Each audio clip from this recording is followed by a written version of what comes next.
Okay, why don't we begin? Is everybody all set? All right. I will call Monday, November 16th, 2020, Town of Essex Select Board meeting to order. Let me ask, if you are not speaking, to please turn off your microphone to avoid echo. That would be very helpful. All right. Thank you, everyone. Okay. Are there any agenda additions or changes, Craig or Evan? I have one item to go with business item 5A, listening session about the draft charter. It is an email from Dan Richardson answering some questions that the select board had.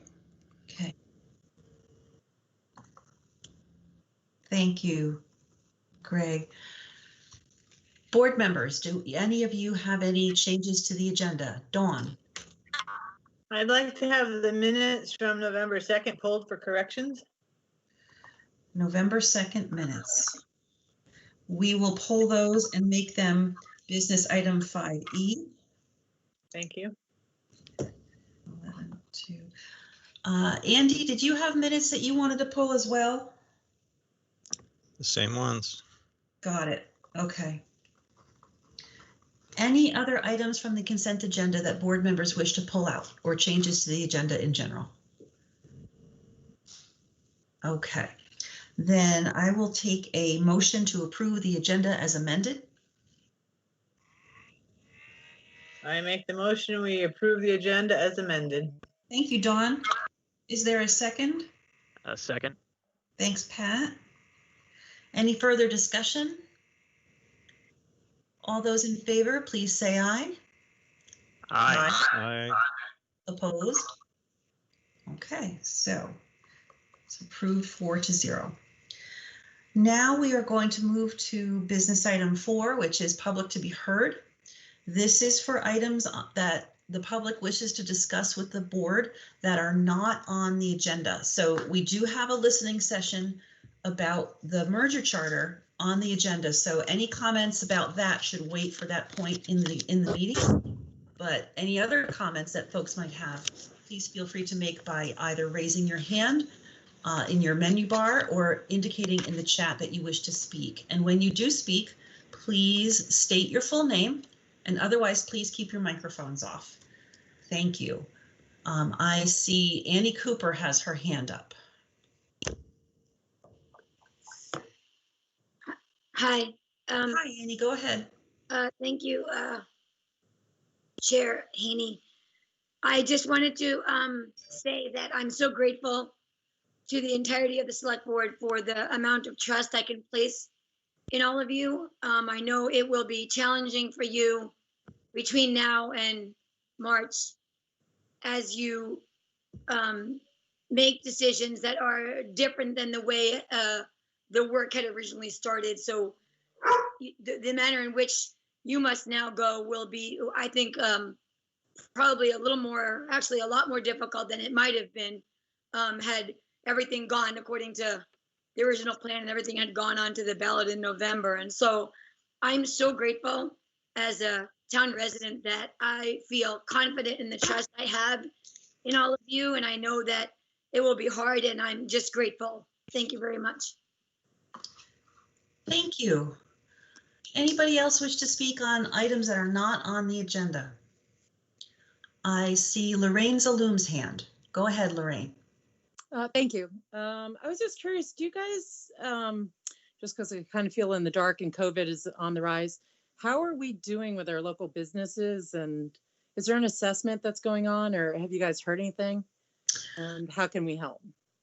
That's a great question, Lorraine. Evan, can I ask you to address that? Because you're much more in touch with the day-to-day on that kind of thing. You know, I guess I would say we're doing okay. Not great, not terrible, just okay. I think it mirrors pretty much what everybody hears on the news and sees with their own two eyes. Our unemployment is down to just about where it was before COVID. But I don't think that's really telling a great story because of, certain things. But our businesses are generally holding their own, but it's now getting to go to winter. And all of our restaurants that I think were surviving just enough because of outdoor seating are going to struggle.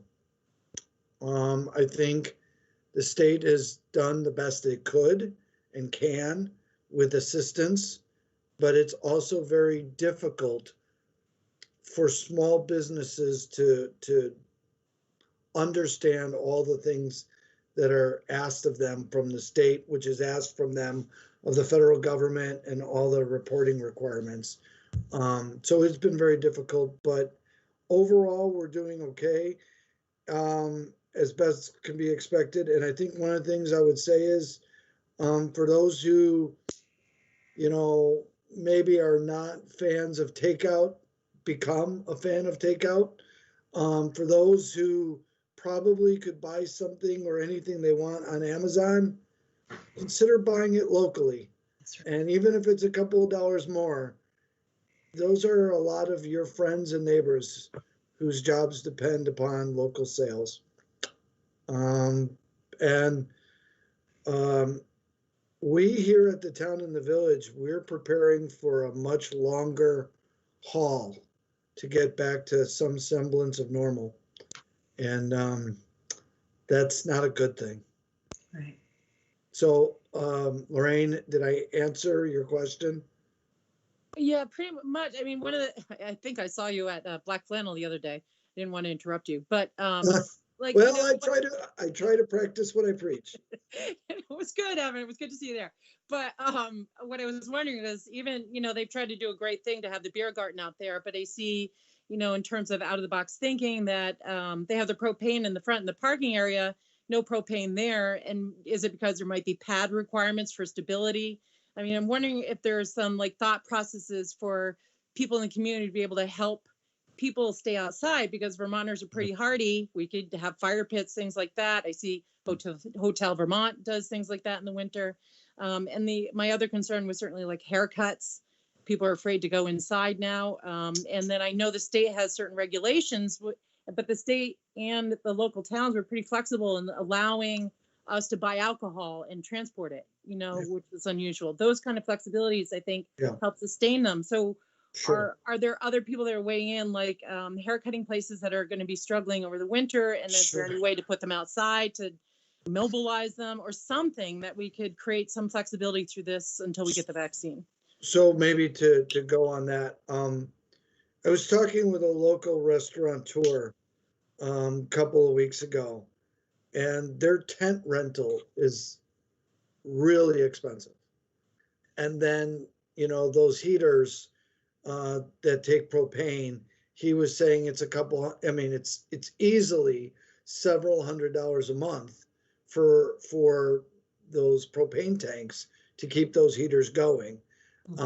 And they just have to do as much, if not, they have to do a lot of business to keep the tents and the heaters going. If businesses came either to the village or the town and they said that that's what they need, we would work with them as best as we can with safety in mind, not only the safety of COVID, but fire safety, to work with them. But we do not have a one size fits all answer for people because everybody's different. But we would certainly work with any business that says they need a little bit of something to get outside and be viable through the winter. So do we actively survey them at all, or is there any system in place to be able to do that? We have been reaching out as best we can. We are coming at it. Unfortunately, we don't have a database of phone numbers and emails, but we do have some contacts, and we do talk with, like, Peter Edelman at the Essex Center. We're in contact with him a lot, only because we have a lot of things in the fire But we don't, unfortunately, we don't have a great database of people's names and addresses and phone numbers. And to be honest with you, sometimes when we do, our success rate of actually connecting isn't that great because people are busy. Evan, excuse me, I'm sorry to interrupt. I'm noticing that Jim Berniger is in the audience this evening, and Jim is the chair of the Essex Economic Development Commission. And I wonder perhaps if Jim might have some observations to share, because their committee is dedicated to supporting Essex businesses. Sorry to interrupt, Evan. No, please. Jim, are you there? Are you willing to talk or able to? Jim, you're muted. Sorry. Elaine, you anticipated me when I heard that comment and question. One of the major work projects that we have in the EDC is to establish a census of the businesses in town. And because I've realized, disappointingly, that we were unable to support the businesses as early as March and April, as the state started issuing their various edicts and support mechanisms. Thank goodness for our congressperson, Mary Beth, who was solidly on top of each one of those releases on Front Porch Forum. But that's one of the things that we're working on right now. I can't tell you that it's that close, but the last effort in Out and About in Essex also helped add to that list of contact numbers, both telephone numbers and email, which I used today to communicate a very recent release last week of a marketing program by the state for businesses that basically emphasize made in Vermont products. And so we've reached out to a variety of the businesses, sharing that outreach with both the village and the town community development directors. And we're building it, but we're not there yet. When we put Out and About together, it was put together like an airplane in flight as we pieced it together. So we have another opportunity, the 28th of this month, which is Small Business Day. It's been acknowledged by the Select Board as officially embraced. And we are working right now to put a package together, something together that will assist the businesses, at least with the very least, a marketing cover for their ability, this has been my proposal, to truly merchandise their gift certificates, which lends itself to stocking stuffers and to thank you gifts to individuals that have helped individuals through these last several months or so. So yes, there's a lot being done. Unfortunately, as Evan said, we weren't ready for this pandemic, and that's one of the things we're going to try to fix. Jim, thank you. And Lorraine, thank you for giving us an opportunity to talk about this. This is really important stuff. And Small Business Saturday is coming up. And like Evan said, everybody start doing takeout and support our local businesses. Who needs Amazon when we can buy stuff locally, really? So thank you for asking that question. Are there any other questions from the public for items not on the agenda? I'm not seeing any hands. So let's move on to the first item of business under item 5, listening session with public about draft charter for merger of Town of Essex and Village of Essex Junction. So this is a repeat of what we did at our last meeting. A new version of the charter was in our board's packet, and it contained a couple small edits that occurred at the last meeting. And as Greg mentioned earlier, we have an additional email from our attorney who has continued to answer questions from the board as they come up. So this opportunity now is for residents in the audience to ask questions of the board and to share their observations about the charter. And if you wouldn't mind stating your full name and limiting yourself to about 2 minutes and indicating in the chat or raising your hand. Is that Patty Davis raising her hand? Yeah, I finally, I learned that from the planning commission to touch the icon. Awesome. It shows you why I quit ophthalmology when they started going with computers. Because I'm used to using my hands doing eye exams, and I can't type and do eye exams at the same time, so I'm really bad with computers. I'm glad one that other accidentally note, I just wanted to say, just before I ask my question about, because you're taking questions and I'm very curious, because you know I've only been here 4 years. I really, really love the pizza at that place next to Price Chopper, Hoagie's, my favorite pizza. And my husband always orders it for me. It doesn't have tomato sauce. It's one of those vegetarian type pizzas. And somebody has COVID at that restaurant, so they closed it. And you can't even get takeout. And I'm really bummed. So the 4 years I've been here, I just love the businesses and support them in Essex. I just want you to know that I'm going to have withdrawal symptoms from Hoagie's. So my question is, bear with me, okay, because I'm still learning. In 2005, the town voted to study the merger and formulate a plan. That plan was rejected in 2007, I researched.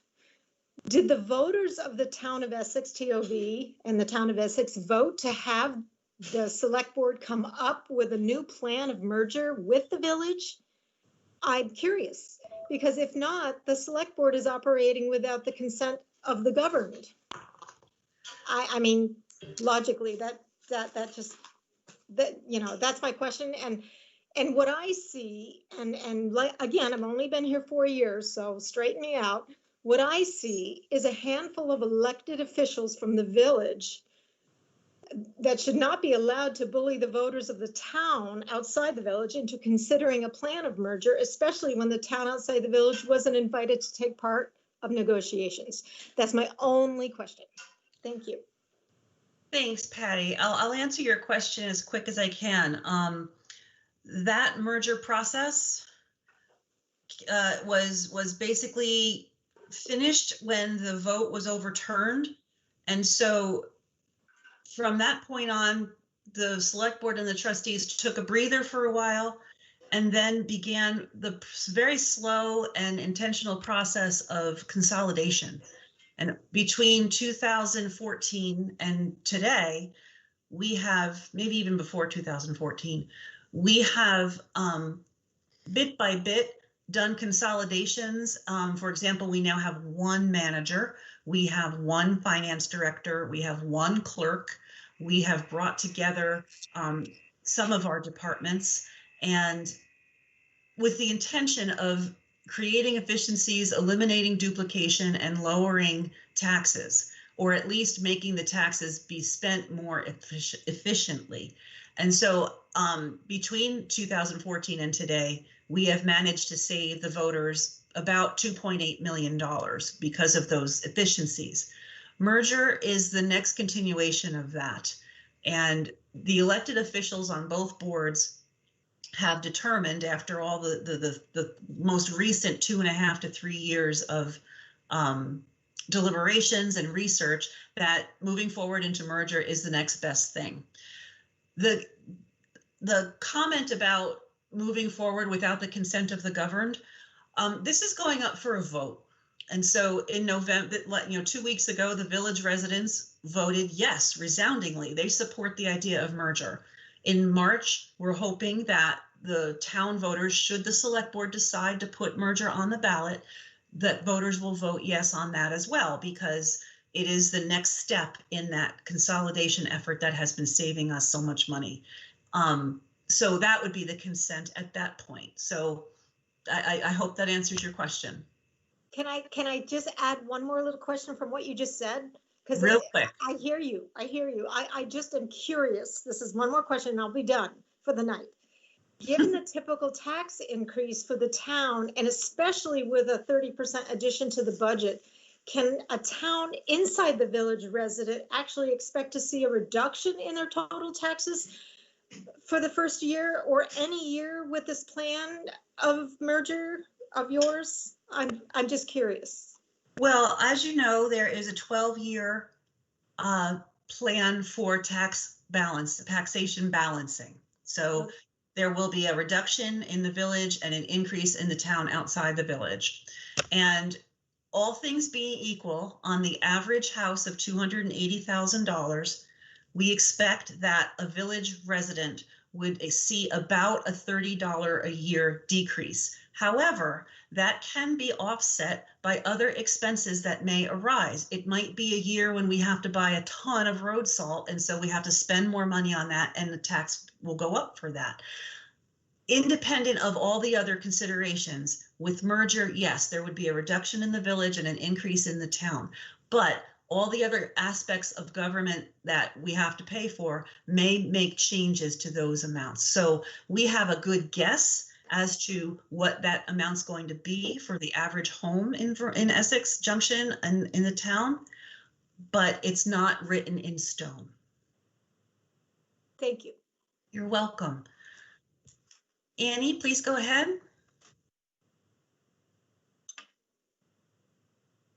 Thank you. Chair Haney, through you, I would like to publicly speak to my fellow town residents in the entirety of our town, that we do amongst ourselves, as we do as educators and as parents, that we not guess motive and that we not demonize or villainize our fellow residents who are sitting in very challenging positions at our boards. And it's very hard to sit on a board and make strong moral decisions and do right by people. And I just ask that when we articulate our comments, that we are careful in that regard, that we are respectful to all our fellow residents at all times. Thank you very much. Thank you. Ken, I see your hand is up. Yep. I think I tested my microphone. Am I coming through okay? We can hear you. Excellent. So I have three kind of technical questions and or comments, kind of a little bit of both. Feel free to punt and come up with the answers maybe later. Maybe Sarah might need to do some of these. So this plan of merger involves a 13-year commitment. We'll be voting on a 13-year commitment. And it would be nice if we can get as detailed an explanation of how the tax shift was calculated, what you just referred to as the decrease and the increase. Pretty much as detailed as we got for the separation calculations. I know that that was a lot of work. 25 residents asked for it.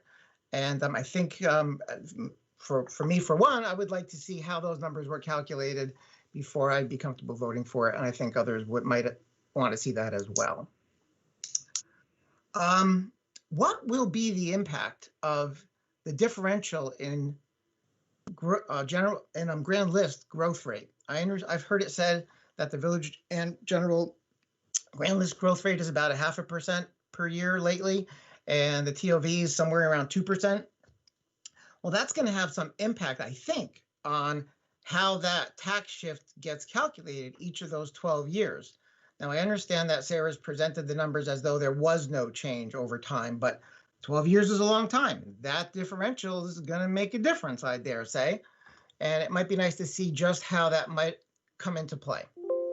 I don't expect you to answer that now. Please don't try. I know it's a lot. Finally, what those special tax districts, the 3 that will expire at the end of the 12 years, year 13, what will those costs be then? I mean, I know they can be estimated now because Sarah's obviously subtracted those and figured them in. So it might be great to see what those might be like projected and some idea as to just what might happen come year 13 and how much money might be involved. They could be quite significant.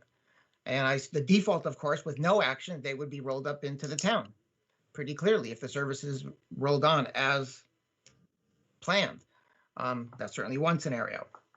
But it would be nice to understand, again, we're voting on a 13-year commitment. It might be nice to see the whole picture. At this point, we've only gotten sort of a part of that picture.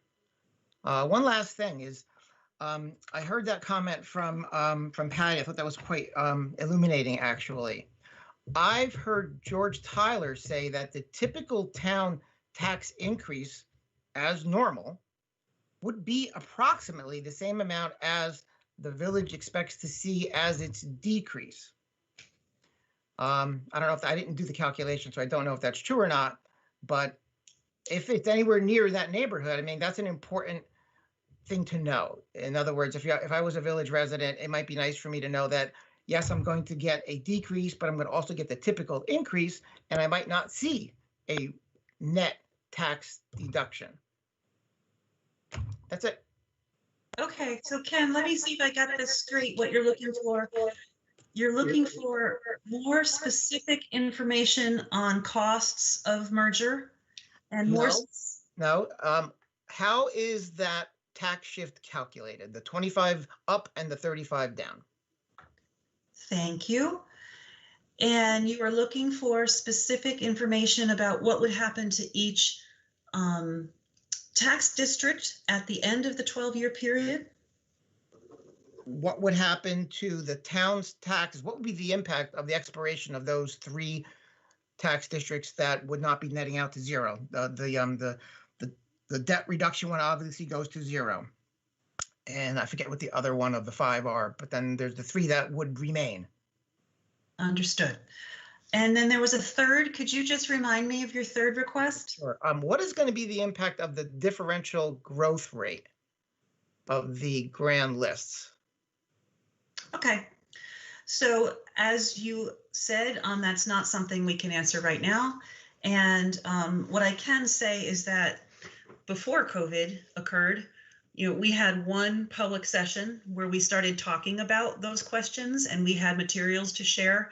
And once the select board has come to a decision about whether or not to put this on the charter on the ballot, we will be working on educational materials to help inform the residents of the specifics of the merger charter. And so we would be happy to contain in those materials as much information as we possibly can. And you're right, the initial description of the 12-year taxation plan was all things being equal without grand list growth included. And so we could probably start to include something like that, but I would defer to our finance director to be sure that we could do those things. And I'm sure she will help us put together those materials. So we'll take all that into consideration as we put our outreach materials together. So thank you. Thanks. That's what I'll be looking for. Okay. I see Jim Berniger's hand up. Jim, did you have a question? Okay. I see Lorraine Zaloom's hand up. Yes, I was just watching the other night the ETC Next plan. Mm-hmm. I was wondering I think how. That's it. I'd Sorry. like to Is Jim certainly talking? put. Oh, Jim, I'll mute. Jim's talking. I'll let Jim go. That's fine. Okay, thank you, Lorraine. Go ahead, Jim. Jim, go ahead. Okay, thank you. In all of the recent discussion, there's been very little on the table about what the potential of this combined Essex will be. And so to Ken's point, if you look for grand list change, also include in there what merger will mean to that very factor, to economic development in this what right now is a very confusing location to come to because of the separations. I don't know how many of you recently incurred the same thing I did as a 4-year resident of this town, is for the first 2 to figure out where the hell I was, whether I was in the town, whether I was in the village, and where did that start, where did that close. One of the significant projects that we started to get involved with EDC is to start to build out what it would mean to be for this town to be easy to do business with. And the separation of the two entities does not make it simple by any means. And so I'm terribly optimistic about the positive implications of what merger will be to the economic fabric of this town and the ability to attract businesses here. One of the reasons you're seeing growth in the town is because we've got real estate here to do it. And we also have two developers who are keenly concerned about the welfare of this community and have been very, very productive in what they're doing and what they have brought to this town. That assumes a lot. We lost one of them this past year, Miller. And so what we need to do is to leverage the resources we have in this town and start putting positive components on the table aside from tax, positive components on the table about what the implications of what merger can be when we bring everything together, and especially in the whole area of community development. And so that's what I wanted to leave this discussion with. Thank you. Thanks, Jim. Appreciate that. Okay, Lorraine, go ahead, and then Betsy. Great, thank you. So the ETC, I listened into the ETC Next at the Planning Commission presentation the other night. I was just wondering what the implications of merger would be on the town plan that I think was passed in 2016.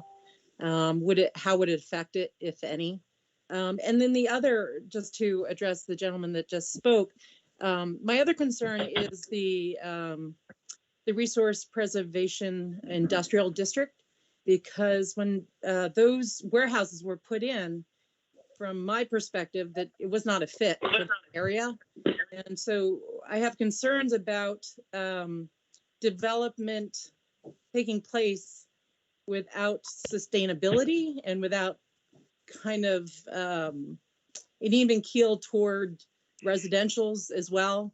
Like one of the things just a quick observation about a development that went close to, I think it was Deer Crossing, what happened, it looked to me like that was traditional hunting area, and it looked like part of it was developed, and they're kind of on each other now. And so that creates problems with people who traditionally would hunt, with people who want to use it recreationally. And are we thoughtfully kind of putting those pieces of the puzzle together so that there's a buffer so that both can have what they've had? And are the stakeholders being kind of touched base with before these kind of things go forward? So I'm just looking for what the implications of a merger would have in those kind of long-term town plans. So that's a great question, Lorraine. Merger should have absolutely no impact on the town plan, because the town plan exists independently of the charter. And there's nothing in the charter that states anything that is going to change in any way regarding development in the town. With the creation of a single planning commission and a new development review board, all of the rules that currently exist in the town and all of the rules that currently exist in the village will continue to be upheld as they are gradually aligned together over time. So I'm glad you brought this up, because my understanding is there are a lot of residents who are worried that merger is going to make development happen more rapidly in the town, or it's going to expand into areas of the town that people don't want it to expand into, and merger is not going to do that. Expansions and changes to the town plan have to be approved by the voters, and that's a system that exists now and it will exist in the future. So hopefully that won't be something that folks worry about for a long time. In terms of the actual, the resource preservation / industrial district, I mean, that's more of a specific planning question, and I'd like to defer to Evan for that. Thank you, Elaine. I'm actually going to ask Greg, since he has got a more planning background. And then when he's done, I want to touch on something that Lorraine mentioned and maybe clarify something. So Greg, take the big whack at that piñata. Sure. So for those of you who aren't familiar with the Resource Preservation District Industrial, it's a zoning district over in the southeast corner of town. It's kind of off of Route 117 near the Jericho border. It's a district where it's about 700 acres total. I might be a little bit off on that number. And 40% of the land in the district is zoned for industrial development. 60% of the land is zoned for conservation and recreation purposes. It's a little bit more complex than that, but generally speaking, when it is fully built out, you'll see that 60% of the land is conserved, and there's a lot of bike trails on there now, and hiking trails, walking trails. The other 40% will be built out for mostly industrial use. Zoning districts can always change a little bit, but you might see some support services or some other type of development. But right now, it's primarily, or it is industrial development. There's a long history there in terms of it's called Resource Preservation District Industrial, in that some of the development that goes in there is supposed to be in harmony with nature, quote unquote, something close to that. That's a vague term, and so each development application that comes in has to be reviewed individually and see how it fits the criteria within the zoning district. I do understand there's different opinions out there as to what fits or what doesn't fit. But to really kind of simplify it, it's 40% of the land there is zoned for industrial and will be built industrially, hopefully with the right protections and consideration given by our community development staff and the planning commission. And the remaining 60% will be for conservation and recreation. There's been some planning work around that in terms of management plans going forward. That's the general answer. Lorraine, hopefully I can clarify more if that doesn't quite answer your question. Yeah, I think it was light industrial specifically, right? Wasn't it? Yes, pretty much all of the industrial districts in Essex are zoned for light manufacturing. So the other concern, like when it butts up against an existing residential, that to me isn't necessarily addressed are ordinances. Like, I don't know if there are sound ordinances or light ordinances in place. And so would that kind of thing also be kind of lined up too? Because the more we butt up against residentials and people that already bought for specific reasons and something changes, the more problems will end up with people being angry, I think, so. Yep. I mean, the RPDI residential planning district industrial has been zoned that way since the 1970s. And yes, it does have some residential development and zoning districts next to it. I'm not sure which came first as far as the residential or the industrial. I don't go back that far. Going forward, certainly we try to do protections in terms of buffers between the residential districts. The RPDI has a 200-foot buffer next to all residential districts. That's larger than most of our other industrial districts. There are controls in the zoning regulations for lighting standards, screening standards for put up plantings for aesthetic purposes, those types of things to try to protect the cases where there are residential homes next to industrial areas or mixed use areas or business areas.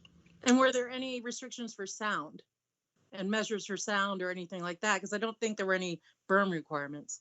My memory is that we don't have any sound requirements in the zoning ordinances. I think we have some in the village for noise ordinances, but not in the town. As far as the RPDI, if my memory is correct, Act 250, which got involved, that's a state level review of development. They have some stricter sound standards. I believe they've been called in for some of the development in the RPDI. And I said that our community development director, Oiso, is on here too. So Oiso, if you have anything to add that I'm missing, it's been a few years for me, please feel free to jump in.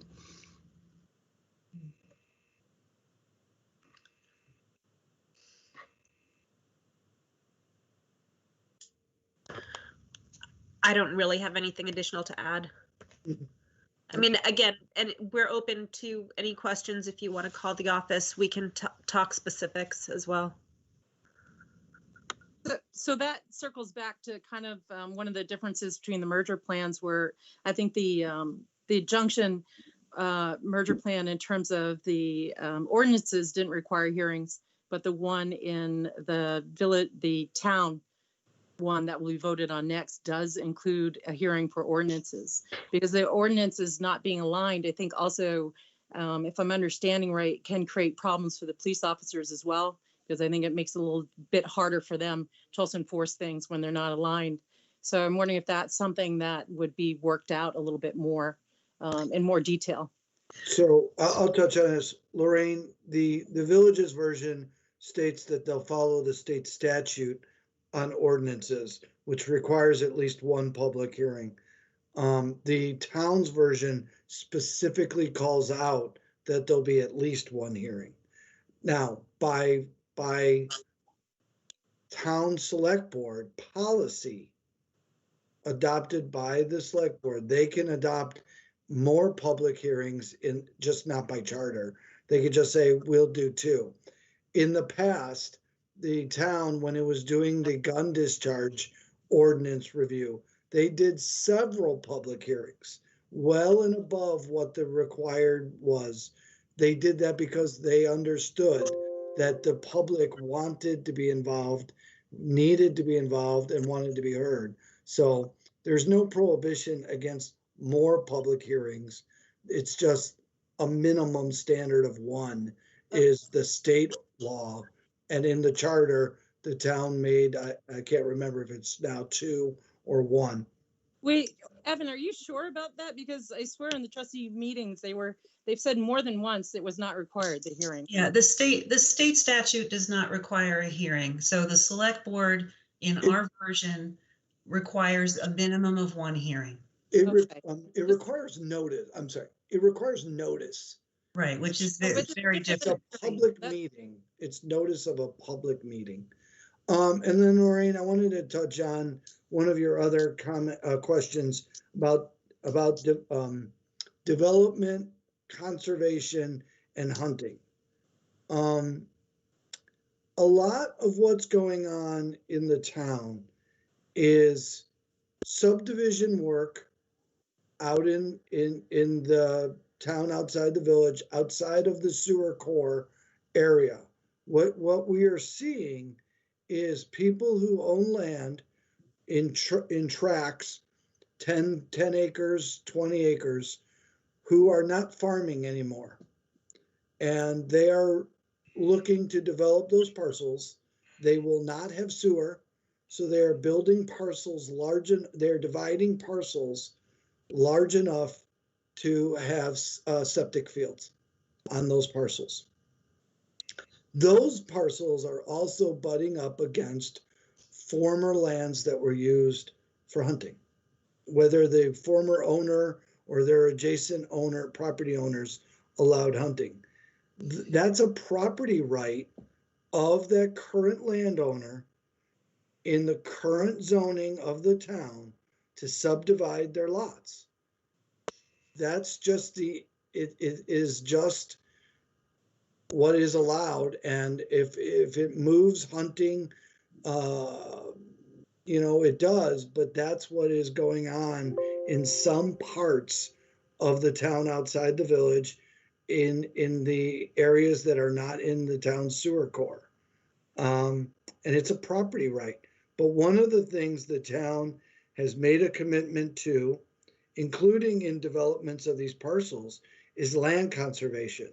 And how that, and OISO is on the call on here, is how that subdivision fits in with the land surrounding it, conservation, and other amenities, trees, preservation of wetlands, etc. It's a delicate balance. Also, most of this stuff is rooted in some state regulations. And OISO, I don't know if you want to save me from myself, since zoning is not my number one skill set. It is a delicate balance, and we're trying to work with, we try to work with all applicants who come in, and we are anticipating changes to the zoning ordinance to clarify a lot of things, but also to be consistent with what people are asking for and what sorts of development is consistent with current needs. For lack of a better way to put it, some of our zoning has not been updated in years, and some of it we try to work around to get the best possible development for each possible site. But it's definitely we definitely take a look at each and every site. And remind me, Elisa, do we not currently have a units cap per year? Or Greg? Oh, that right. Well, that's not zoning. That's wastewater and water. So I mean that's all sort of contingent on infrastructure, but we will be looking at PUD closely as soon as we're done with ETC next, and we expect some good changes to come in from the reviews that the Planning Commission has done over the years that are based on changes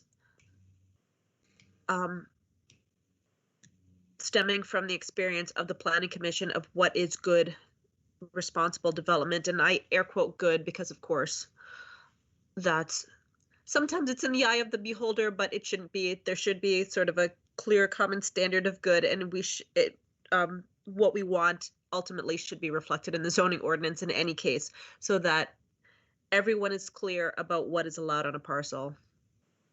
Thank you. Lorraine, I hope we've answered your questions. Oh, yeah. No, thank you guys for spending so much time, because I know it's a difficult job, and I know it's hard to inform stakeholders until later on, which also seems to be a problem in terms of quelling some problems after the fact. Because we just saw that where I live in the ETC, that we didn't know certain things were going on, and had we known ahead of time, it probably would have been a good thing. And it makes me wonder who else is not informed, and why can we change some things to make a smoother transition for the future and without having to have all of these long-winded discussions and anger and right. So hopefully as we get better in the 21st century in data gathering, hopefully we can do this better going forward. I would ask, Lorraine, I would ask that you reach out to Oiso and have that conversation. Yeah. Oh, I will actually. She seems very accessible. Yeah. And also to that, will the ETC next be presented at one of these as well? Yes, Lorraine, the town plan needs to be approved by the select board, and there will be plenty of opportunity in the pretty near future, I believe, for us to see it and have the public see it as well. Okay, cool. Thank you guys for your time. Thanks. Okay, Betsy and then Roseanne. Thank you, Elaine. First I want to say, I know my question might raise some hackles on people, but please bear with me, okay? My question is basically, why are the trustees going to be part of the transition team? Now I'm going to explain my question. The select board, first we've merged the two entities, and the village is no longer self-operating, and that would mean the trustees are dissolved. But if we are having them on the transition team, there's 5 people then from the village that will be on the transition team from the trustees. We have 2 people from the village on the select board and 3 people from the TOV. And given our vote in March, where we wanted to have equal representation, that's not at all what we have here. We have 3 and 7 from the village. Doesn't seem quite right to me, even though those people who are on the select board were voted in. But that doesn't seem right. And if you see the wisdom of that, I think it's wisdom, but if you see the wisdom of that, then do we need to have an election of 2 more people once this has been approved, so that we can have those 5 people from the TOV and the 5 people from the village? the TIV. That's one part of this question. The second part is that's 10 people. And Pat has kind of wrung his hands and kind of, ooh, what if there's a tie? How is this going to be a tie? But it won't be, because you have this unequal representation. And that just doesn't sit right, given that the people really want to have 3 and 3 or 5 and 5. I don't care which the number it is, or 4 and 4, but I think we do have to make that equal. And then a separate question I have is about the library. Last time we talked about the Brownell Trust, and my understanding is, having talked to a couple people from the library from the old days, is that you can break that trust.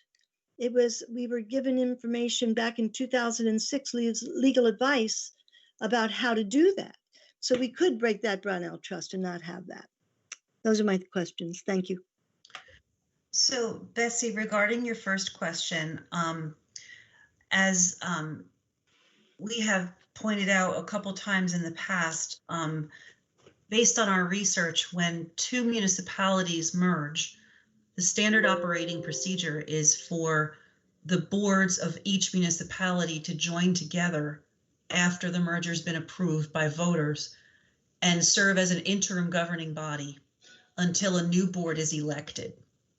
And our new the charter does say that the select board of the new merged community would have 2 wards that would elect representatives to the new select board from inside the village and the town outside the village. So for that interim period, that will probably be anywhere between 6 to 12 months. Yes, there will be members of both boards together in that interim governing body.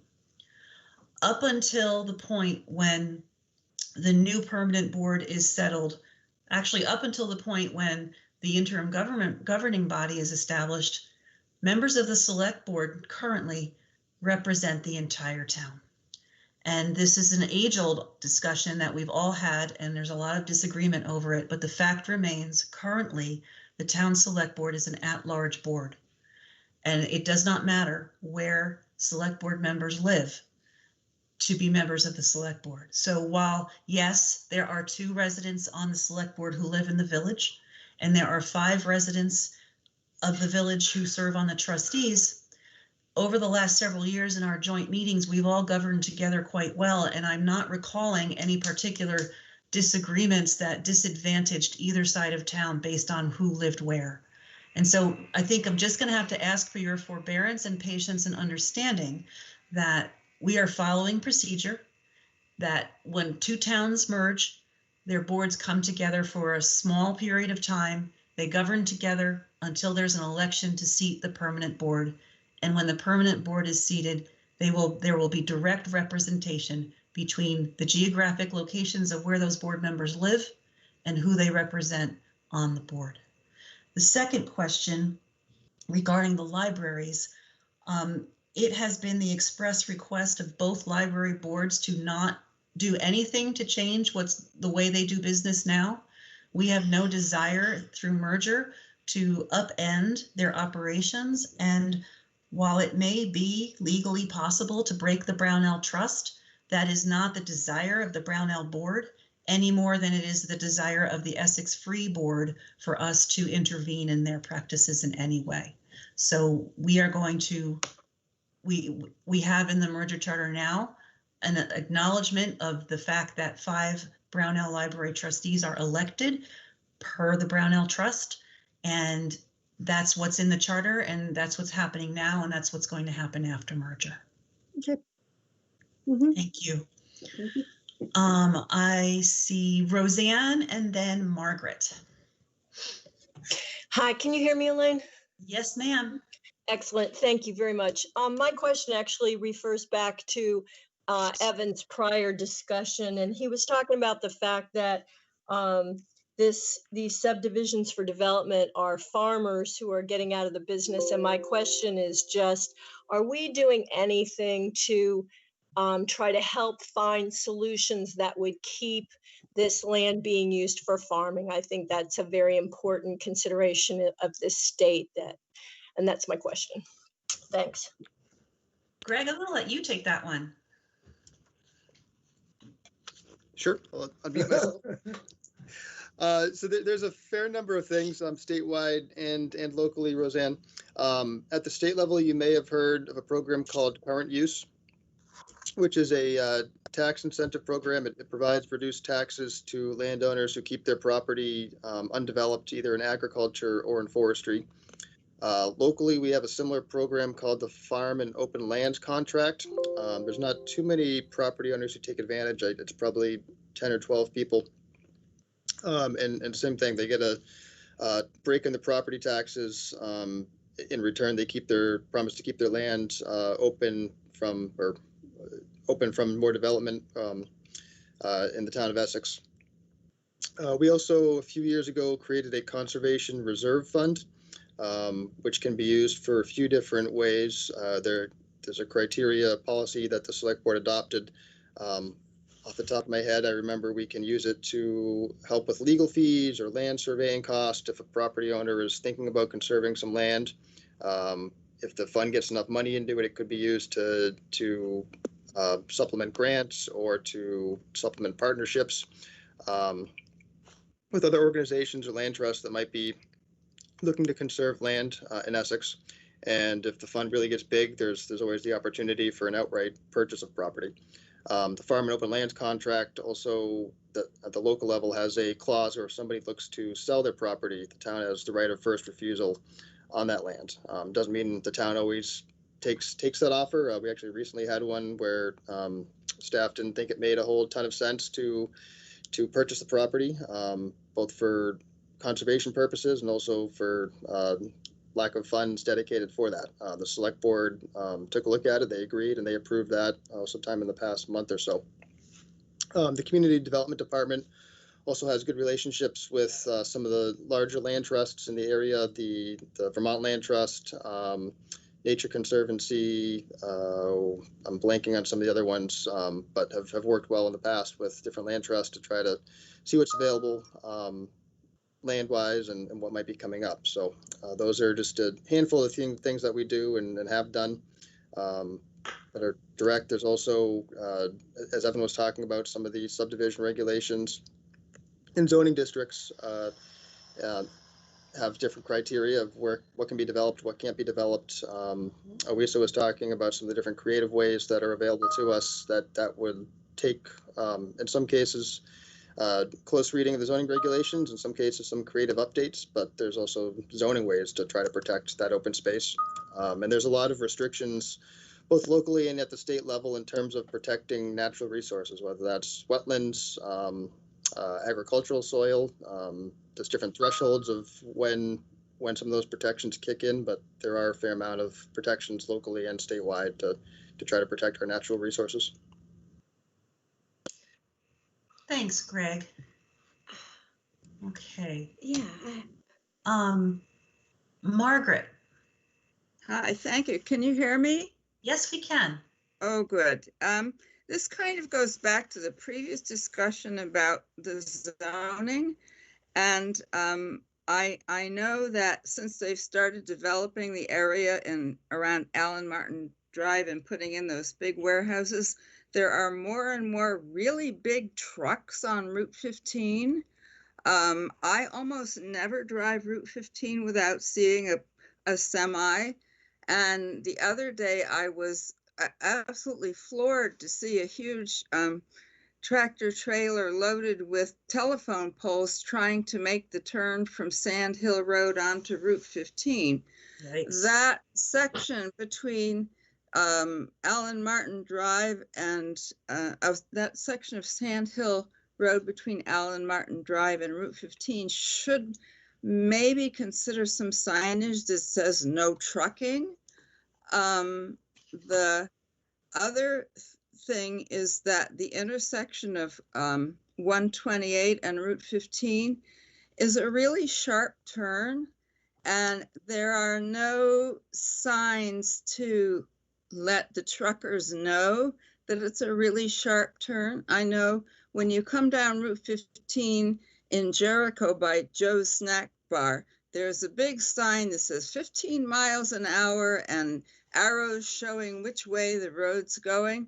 And there's nothing like that at the intersection of 128 and 15 and Towers Road. And also the speed limit's 35 there, but I swear I've seen trucks going down there 45 heading into that light. And I know that in the past, those telephone poles have been taken out by trucks. So it's like there needs to be maybe some consideration of signage and speed limits. And it would be really nice if you could make a left-hand turn off of Route 15 onto Towers Road without having to wait for 10 cars to go by. And the same thing coming off of 128. It's a traffic situation. It's only going to get worse, and the noise is getting worse. And I know there's no sound regulations because when I moved in, the lumber yard up on Route 15, Lamel Lumber, in the last 15 or 20 years, they have put in a machine that runs at night, and I can hear it from my house constantly. It has kept me awake some nights. And it was really nice when COVID happened and that machine shut down. So I would love to see some kind of sound regulations. And you probably can't do it retroactively, but I would love that machine not to be running at night. And I'm sorry if this is a little bit off the subject, but it was getting back to the zoning stuff that you were talking about before. So in any consideration of development, there should be some consideration of traffic impact. Margaret, thank you very much for those observations. And I saw Evan was taking notes for sure. Did you have any questions actually about the charter? Because if not, I'd like to reserve those conversations about development for when we see the ETC next plan coming before the board, which should be sometime in the next few meetings. Yeah, and I would really, I would really like to second what Betsy said about the transitional team should have equal representation from the town and the village. So thank you. Okay. Appreciate you listening. Thank you, Margaret. Sam has been trying to get. Can you hear me? So who's speaking? Yes. This is Sam. That's Sam. Hi, Sam. Go ahead. Hi, Elaine. Hi, everybody. Okay, so in regards to a couple comments in regards to the merger and concern about responsible development, I can tell you that many village residents over the years have come to select board meetings in favor of open space and responsible development. So that would continue. I myself am huge supporter of that. Love being able to go be recreational out and not worry about getting shot. I support all of the development that, has had concerns about that. You have a lot of support for that here in the village. So I just wanted to make that comment. Second, as far as the representation for the transition team, I guess my comment would be, never have I seen, well, I guess my question, a rhetorical question would be, do we really feel like our representatives that we have elected would vote in a way just for a certain part of the community when I disagree about something with my neighbor who's just down the street? So there are lots of disagreements that happen in any community.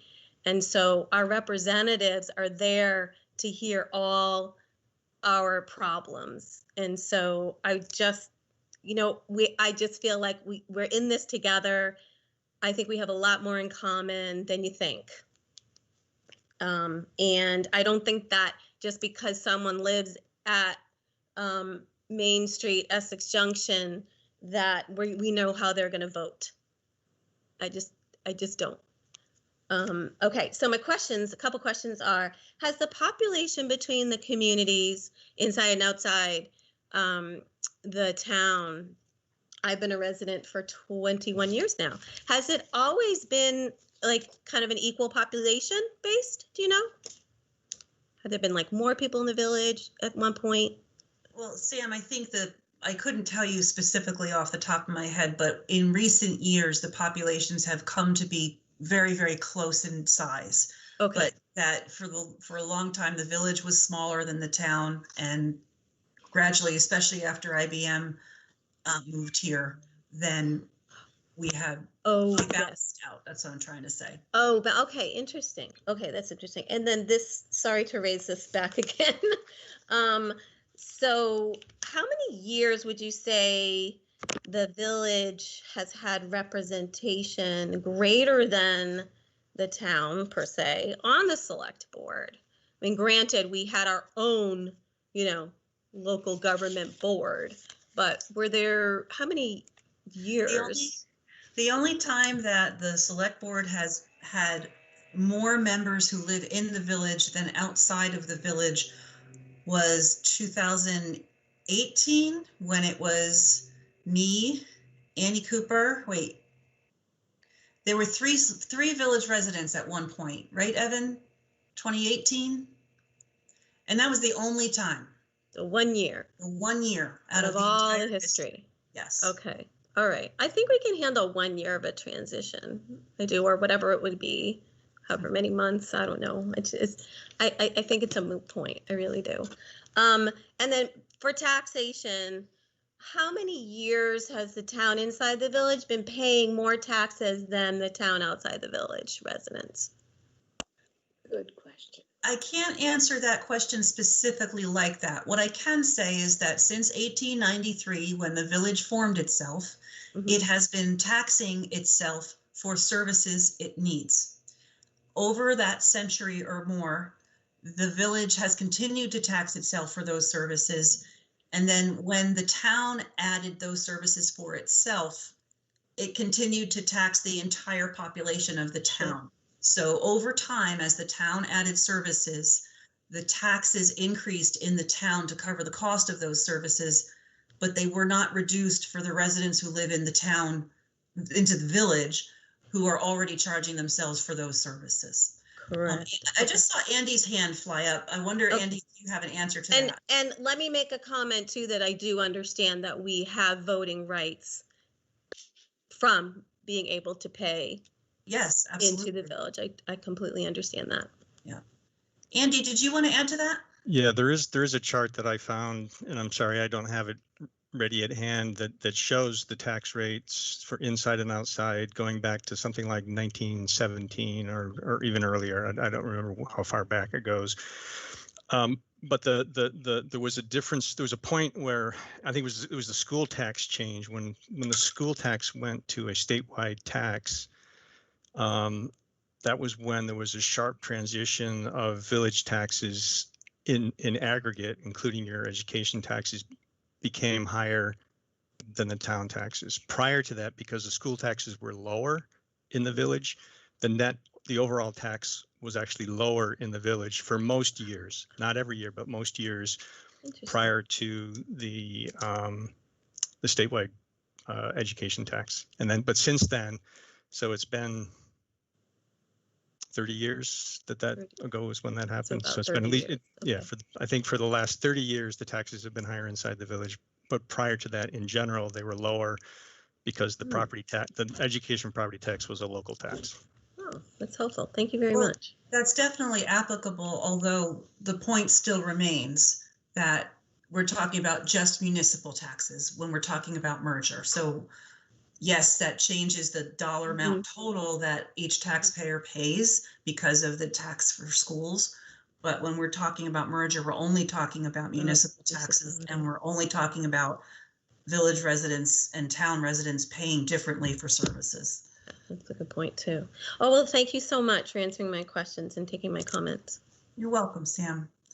Okay, before I choose the next couple people, is there anyone who hasn't already spoken who wants to speak?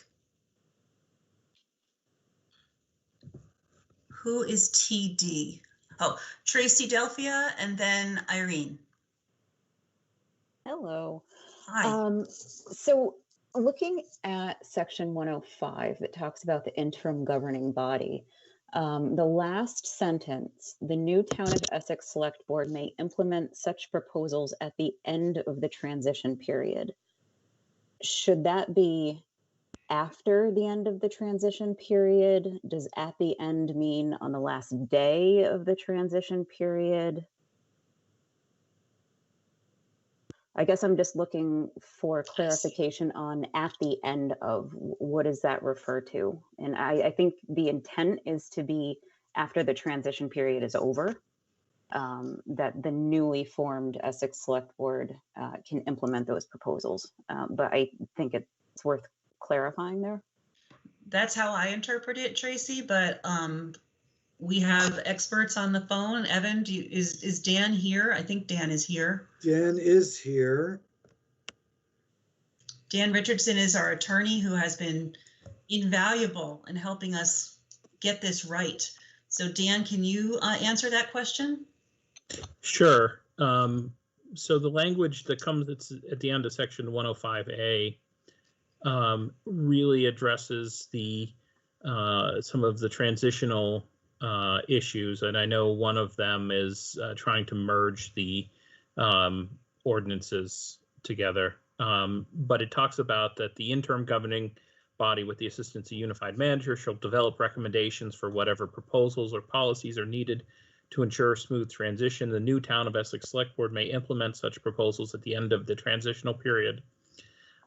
This is just an enabling, may being a permissive language, that the proposals would likely go in at the end of the transitional period. And the recommendations are, part of this is to cover the way in which the transitional body will come up with these recommendations, but it gives the duly elected Town of Essex Select Board, the successor governing entity, the ability to implement the proposals, but does not require them. Okay, so what I just heard you say is that at the end of the transitional period refers to after that year. Correct.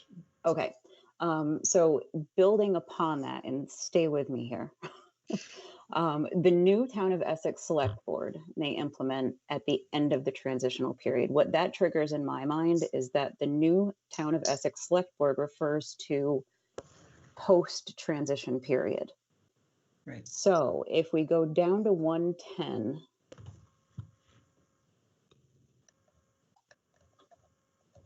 we have two sentences here. The second sentence, the interim governing body shall integrate the ordinances. So basically, within that year, the interim governing body goes through the ordinances, identifies, which should take priority, how they should be combined. The next sentence, the new Town of Essex Select Board shall be authorized to amend or repeal. That leads me to believe that we're now talking about post-transition. And it then talks about according to provisions of subchapter 6. So I would respectfully request that in that sentence, the new Town of Essex Select Board be changed to the interim governing body, either that or add according to the provisions of subchapter 6 in that prior sentence, so that the interim governing body has to be held to the public hearing, so on and so forth, as defined in subsection 6. Does that make sense?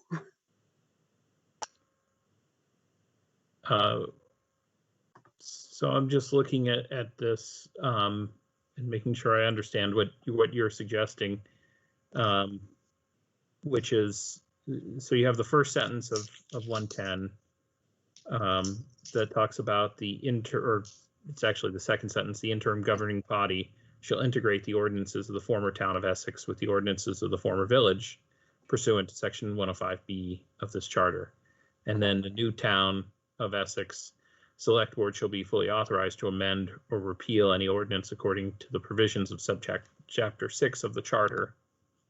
And let me explain, since you just mentioned that, let me explain my thought process. To me, this says the interim governing body only has to abide by 105B, but then the new town of Essex post-transition needs to abide by subchapter 6. And I don't think that's what you want it to say, but that's how it reads for me. Oh, okay. I mean, part of it is, I think the intent of 110 is that the interim governing board is there to really resolve sort of immediate disputes, as opposed to generating new ordinances. But that's certainly not a problem. I mean, if the select board would want to incorporate the provisions of subchapter 6 to any, and let me maybe take a step back. If any ordinance change occurs, there's a logical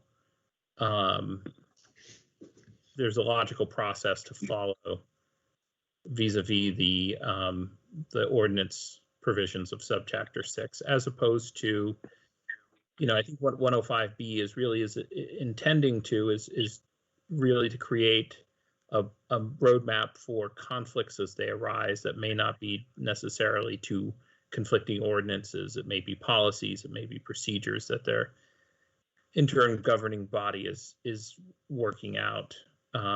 So in that respect, that's a fair point. You could even change the language to say, you know, any adoption or repeal of ordinances, and just make it broader. It has to follow the process of subchapter 6. Yep, perfect. Yep, you're completely understanding my concern, and I very much appreciate that solution. And I have one other comment, and not really a question, just a comment. In 106B,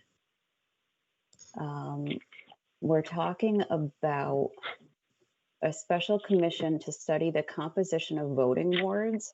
I think I made this suggestion on the last meeting, but this is right in the BCA's bailiwick. I really think that we should pull on that expertise in order to study those voting districts, the composition, the numbers, so on and so forth.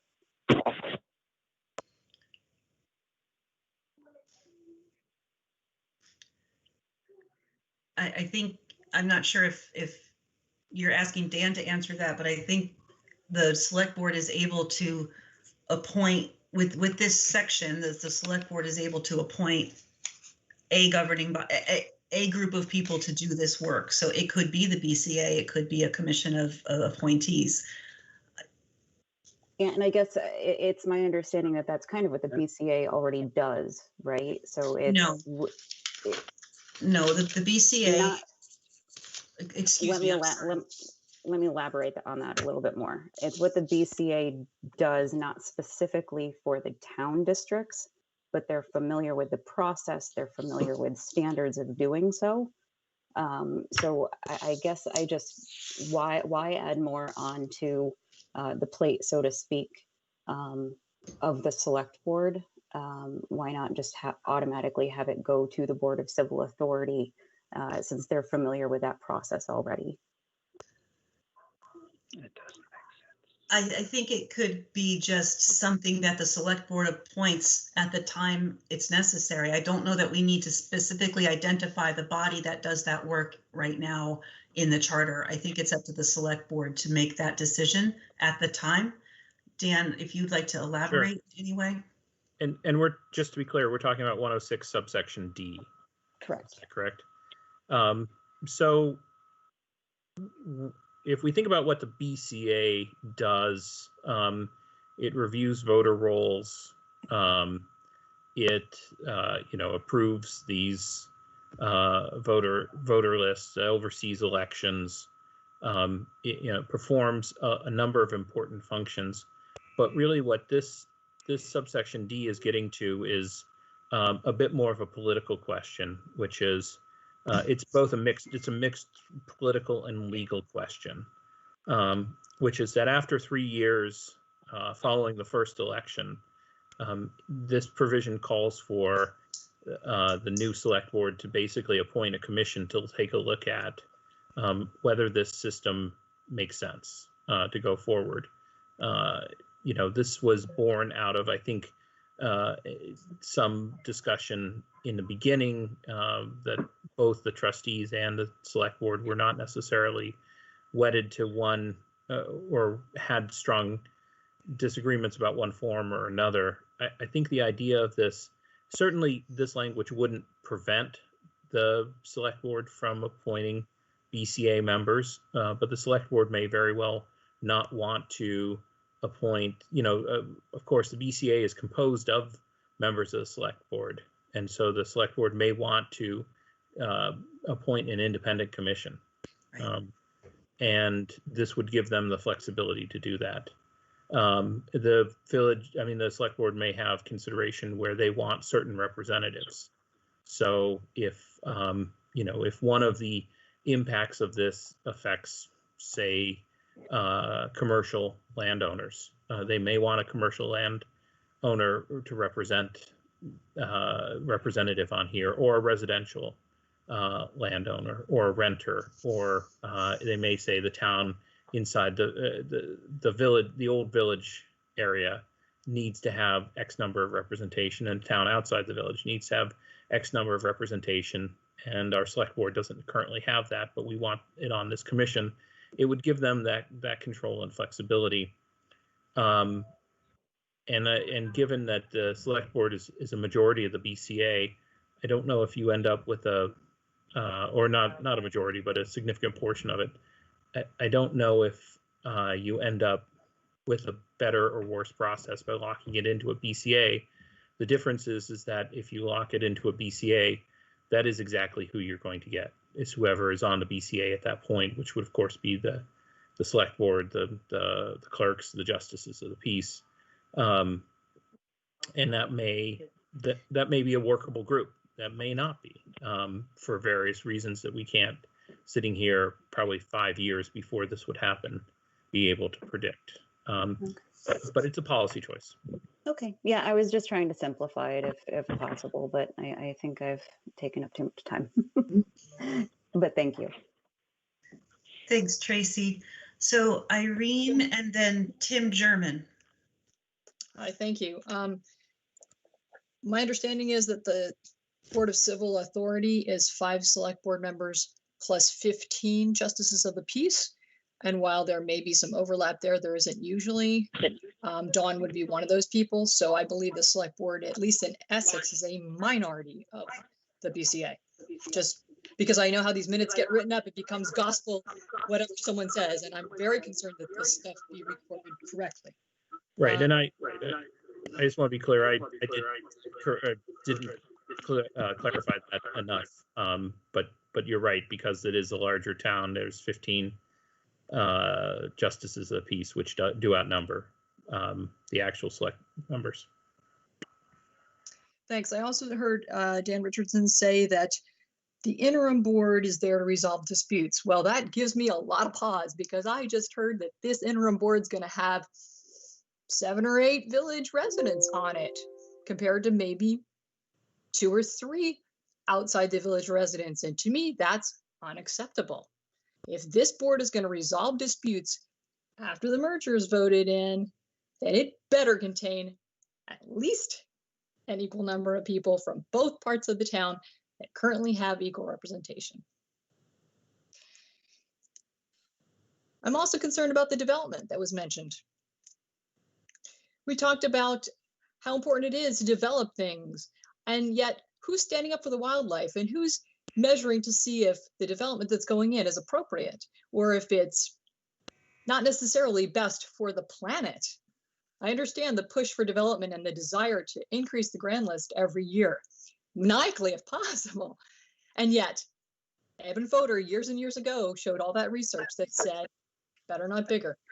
You've got to rein in the development because the taxes you gain never make up for the services you have to provide those new residents.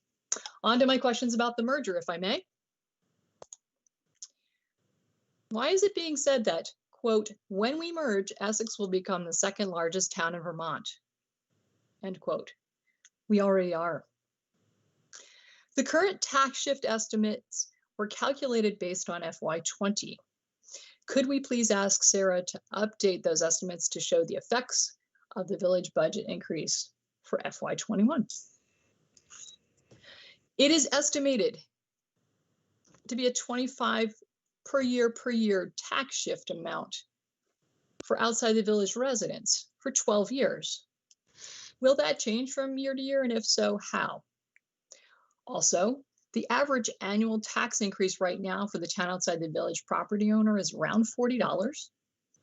As you revise that tax shift chart, would you please include an estimated total tax increase with and without the merger for the next 12 years? Because if you show just $25, to the casual observer, it looks like the merger shift is favorable to what they're paying now in annual tax increases. And of course, that won't be the case. They'll be added together. I've heard it said that being listed together as one town would gain us more grant money.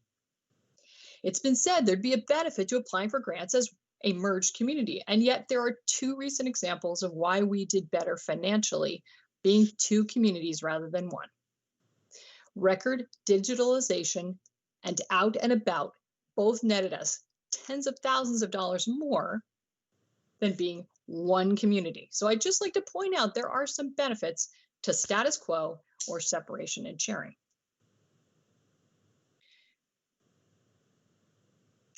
The town is in the process of spending $25,000 on a process to help staff and elected officials improve their awareness around diversity and inclusivity. Isn't it time we put our money where our mouths are? Setting up and our mouths where our money is?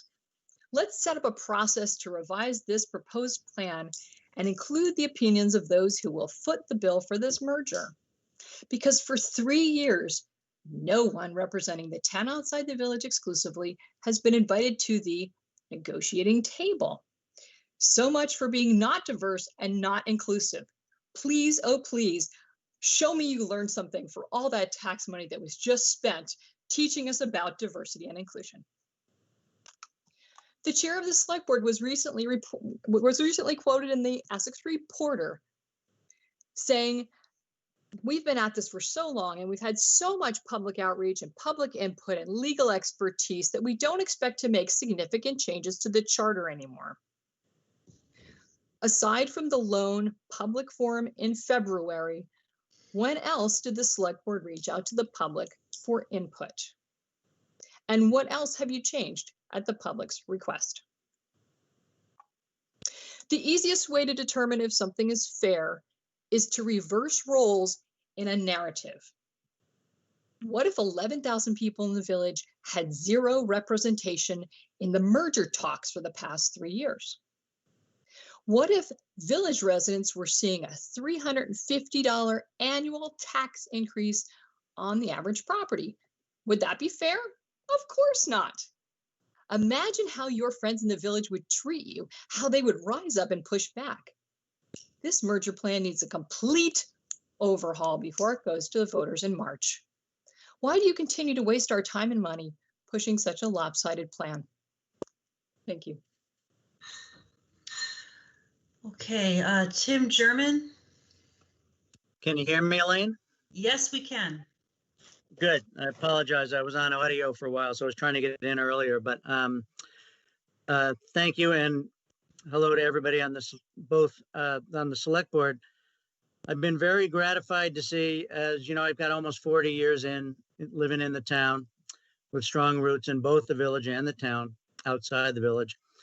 And I've always been a strong supporter of this. I believe we will be stronger when we do this merger. And I'm glad you're considering it, and I hope you will put it forward. And I'm particularly gratified to see what I think is going to be all 10 members of both boards rowing in the same direction. So I do hear a lot of comments about what has or hasn't been done for people in the town, but we still are a representative democracy. And when you have this many people in favor, I think it says a lot. The one thing I would address tonight, and I've talked to some of you about this, is the town outside the village did vote very strongly for the governance issue and the 3+3. And I believe that that should be honored in the charter. And I know it is in the one that you're about to warn, but there is additional language there, which I would encourage you to take out, because I think that could be dealt with way down the road, which is the commission or looking at wards or doing something else. I think that sends the wrong message to people who might be supportive of the merger, but have been concerned about the governance issue. And you heard some concern about that earlier tonight. So I just think that it would be a cleaner way to present the charter to both the town and the village. I don't think that's going to be a major issue in the village, even though what we voted for was somewhat different than that. I served on the Government Operations Committee in Montpelier. I'm pretty sure that if we agree on something in March that's voted on by both communities, that will be honored by the legislature, whether or not it's their first choice for that particular piece. There may be other pieces that wouldn't be their first choice either, but I don't think they're going to get in the way at that point when they've got a positive vote from village and town. So I would just say take that section out. If there's problems down the road, we'll deal with it. I'm suggesting there probably won't be, just because everybody will be trying to avoid tie votes just to prove that we can make this work. So again, thank you so much for the amazing work you've all put in. That goes to the trustees as well. And I hope that you'll vote yes on this and we can get it passed in March. Thank you. Thank you. Okay, Brian Sheldon.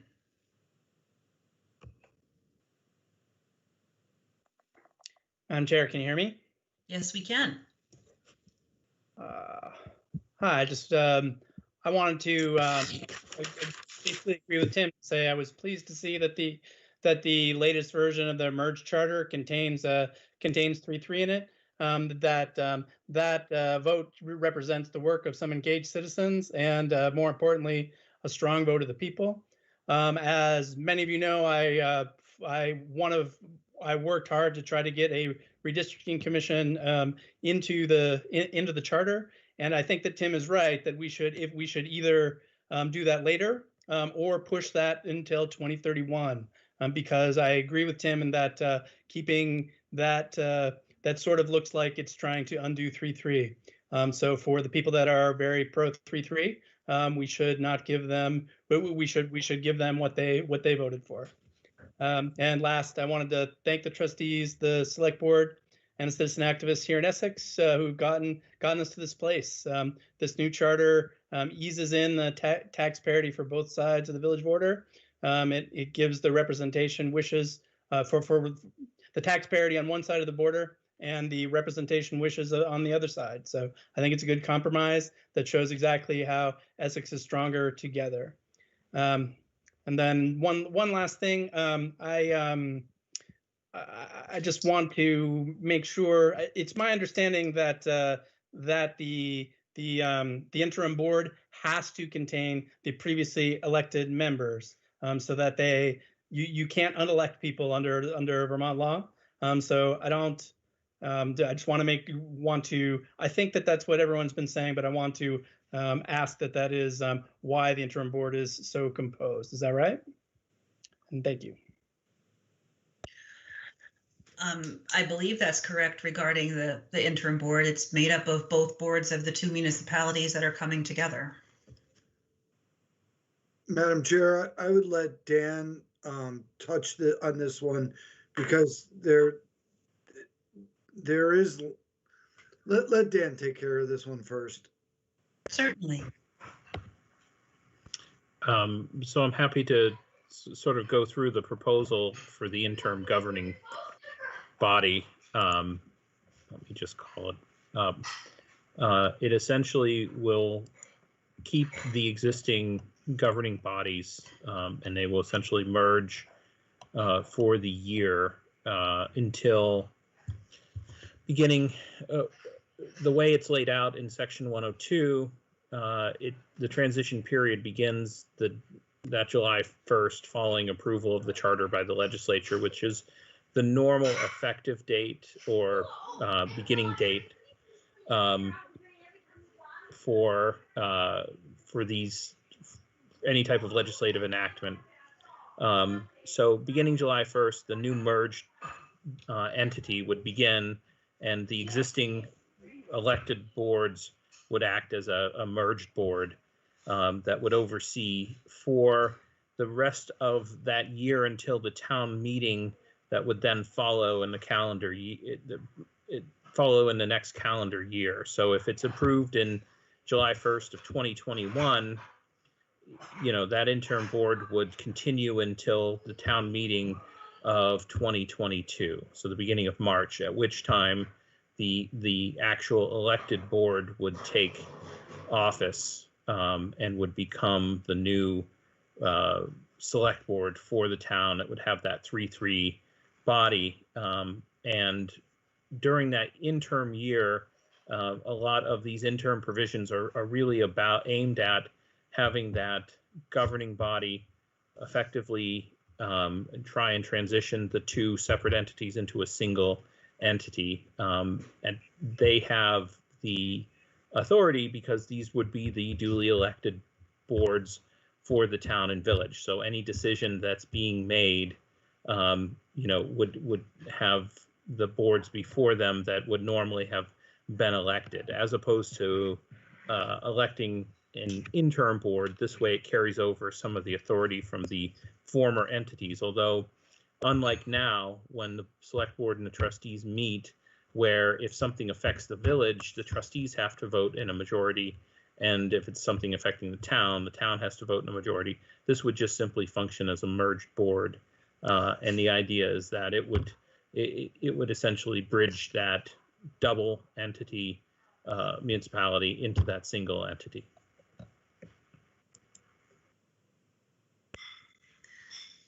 Thank you, Dan. Okay. Looking at the hands that are raised, I'm still looking for I see Edmund. Edmund, could you state your full name when you start speaking? Yes, I can. My name is Edmund John Dowdlin. Thank you. Go right ahead. Okay. Well, Elaine, I wanted to ask you, now that I've got you on a public forum, why separation was never given much thought. You've merger or non-merger has been the main theme since 1958, but separation has not been given a lot of thought, and it is a third option, and it should be considered equally with merging or not merging, but it hasn't been.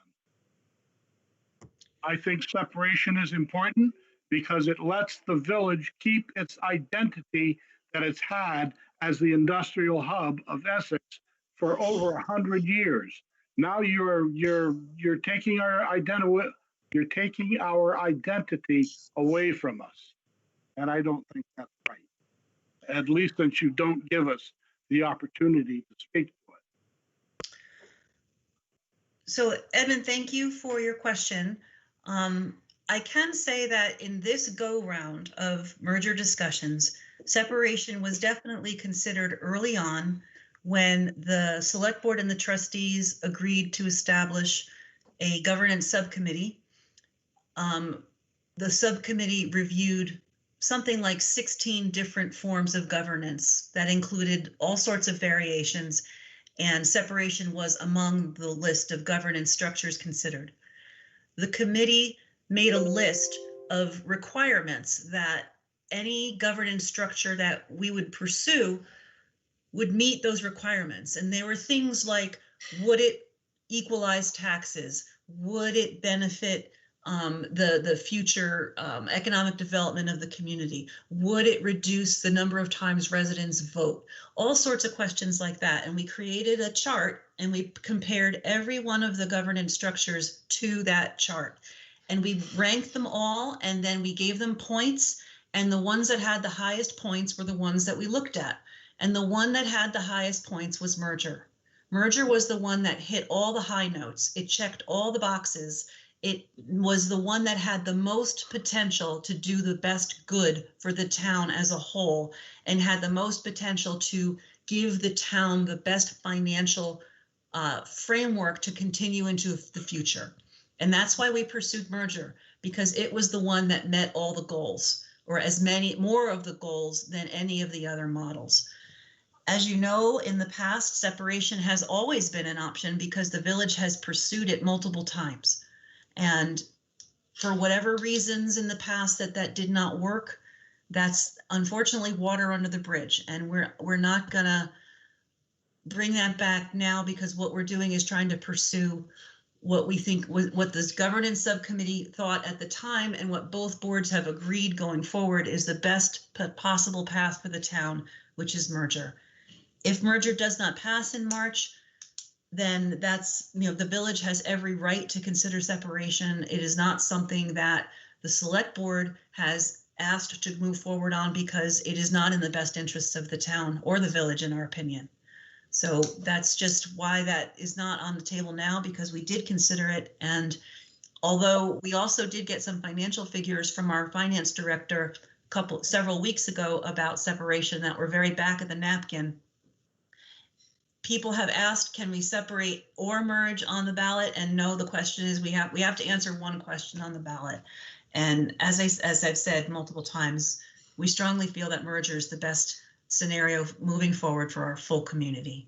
But I your frustration entirely. Next. Excuse me, Ms. Haney. I was wondering if Edmund, could you state your last name one more time for the record, please? This is the recording secretary. Dowdelin. That's spelled D-A-U-D-E-L-I-N. Thank you. I got that so wrong. I really appreciate your help with that. Sure enough. Thanks, Kathy. Okay, I think we're down to people who have already spoken once before, so just wanted to give a final call to anyone who hasn't spoken yet.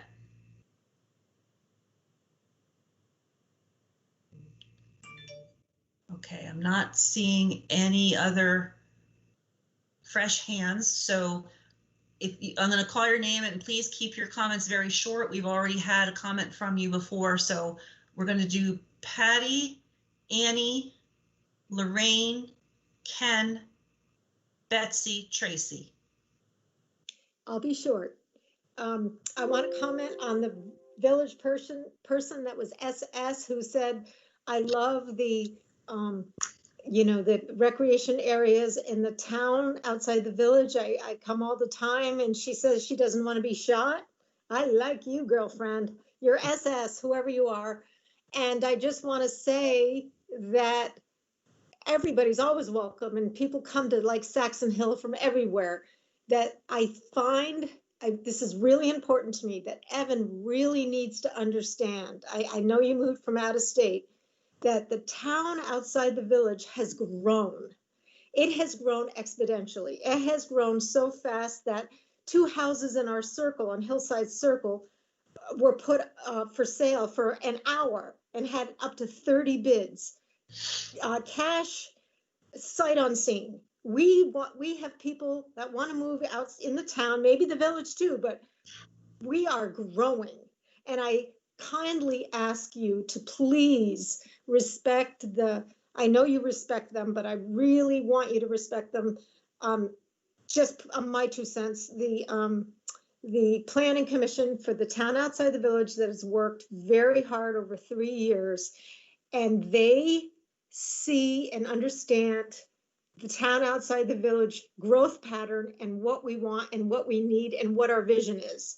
And the only thing that I see from this whole discussion is from 1968, from 1968, when my dad first worked at IBM, to 1999, the town outside the village residents that still are alive, that live here and are retired and walk every day that I've met, say that they have paid higher property taxes in the town outside the village than the village residents. I'm not saying I want to separate. I just want equal representation. I demand it. I demand it and I demand it. And I don't want to be shot either. And I'll be loud and carrying my bell every day on Saxon Hill Road. And if the hunters don't like it, we own 250 acres in Calais. And we have forest and all sorts of land, and we can allow hunters to hunt on the inside part of the land. We give all the roads in Calais a 500-foot buffer, not a 25-foot buffer that Saxon Hill Road has. This town has grown, and I think this stuff should be worked out before any kind of merger takes place. It is going to get voted no otherwise. You need to deal with this stuff ahead of time. Ordinances, everything. Thank you. Thank you. Okay, Annie and then Lorraine.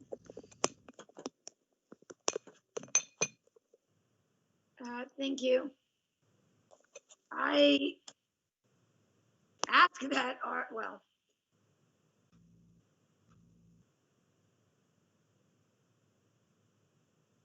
I appreciate all the work that's being done. Can somebody, my question is, Chair Haney, when was the last time that the select board was all town outside the village residents? Does anyone remember? Andy, I'm sorry, I should direct only to you. Elaine, do you remember? It was before Mike Plagueman came on the board. Right, and it was for like many years, right? That it was all town outside the village residents on the select board.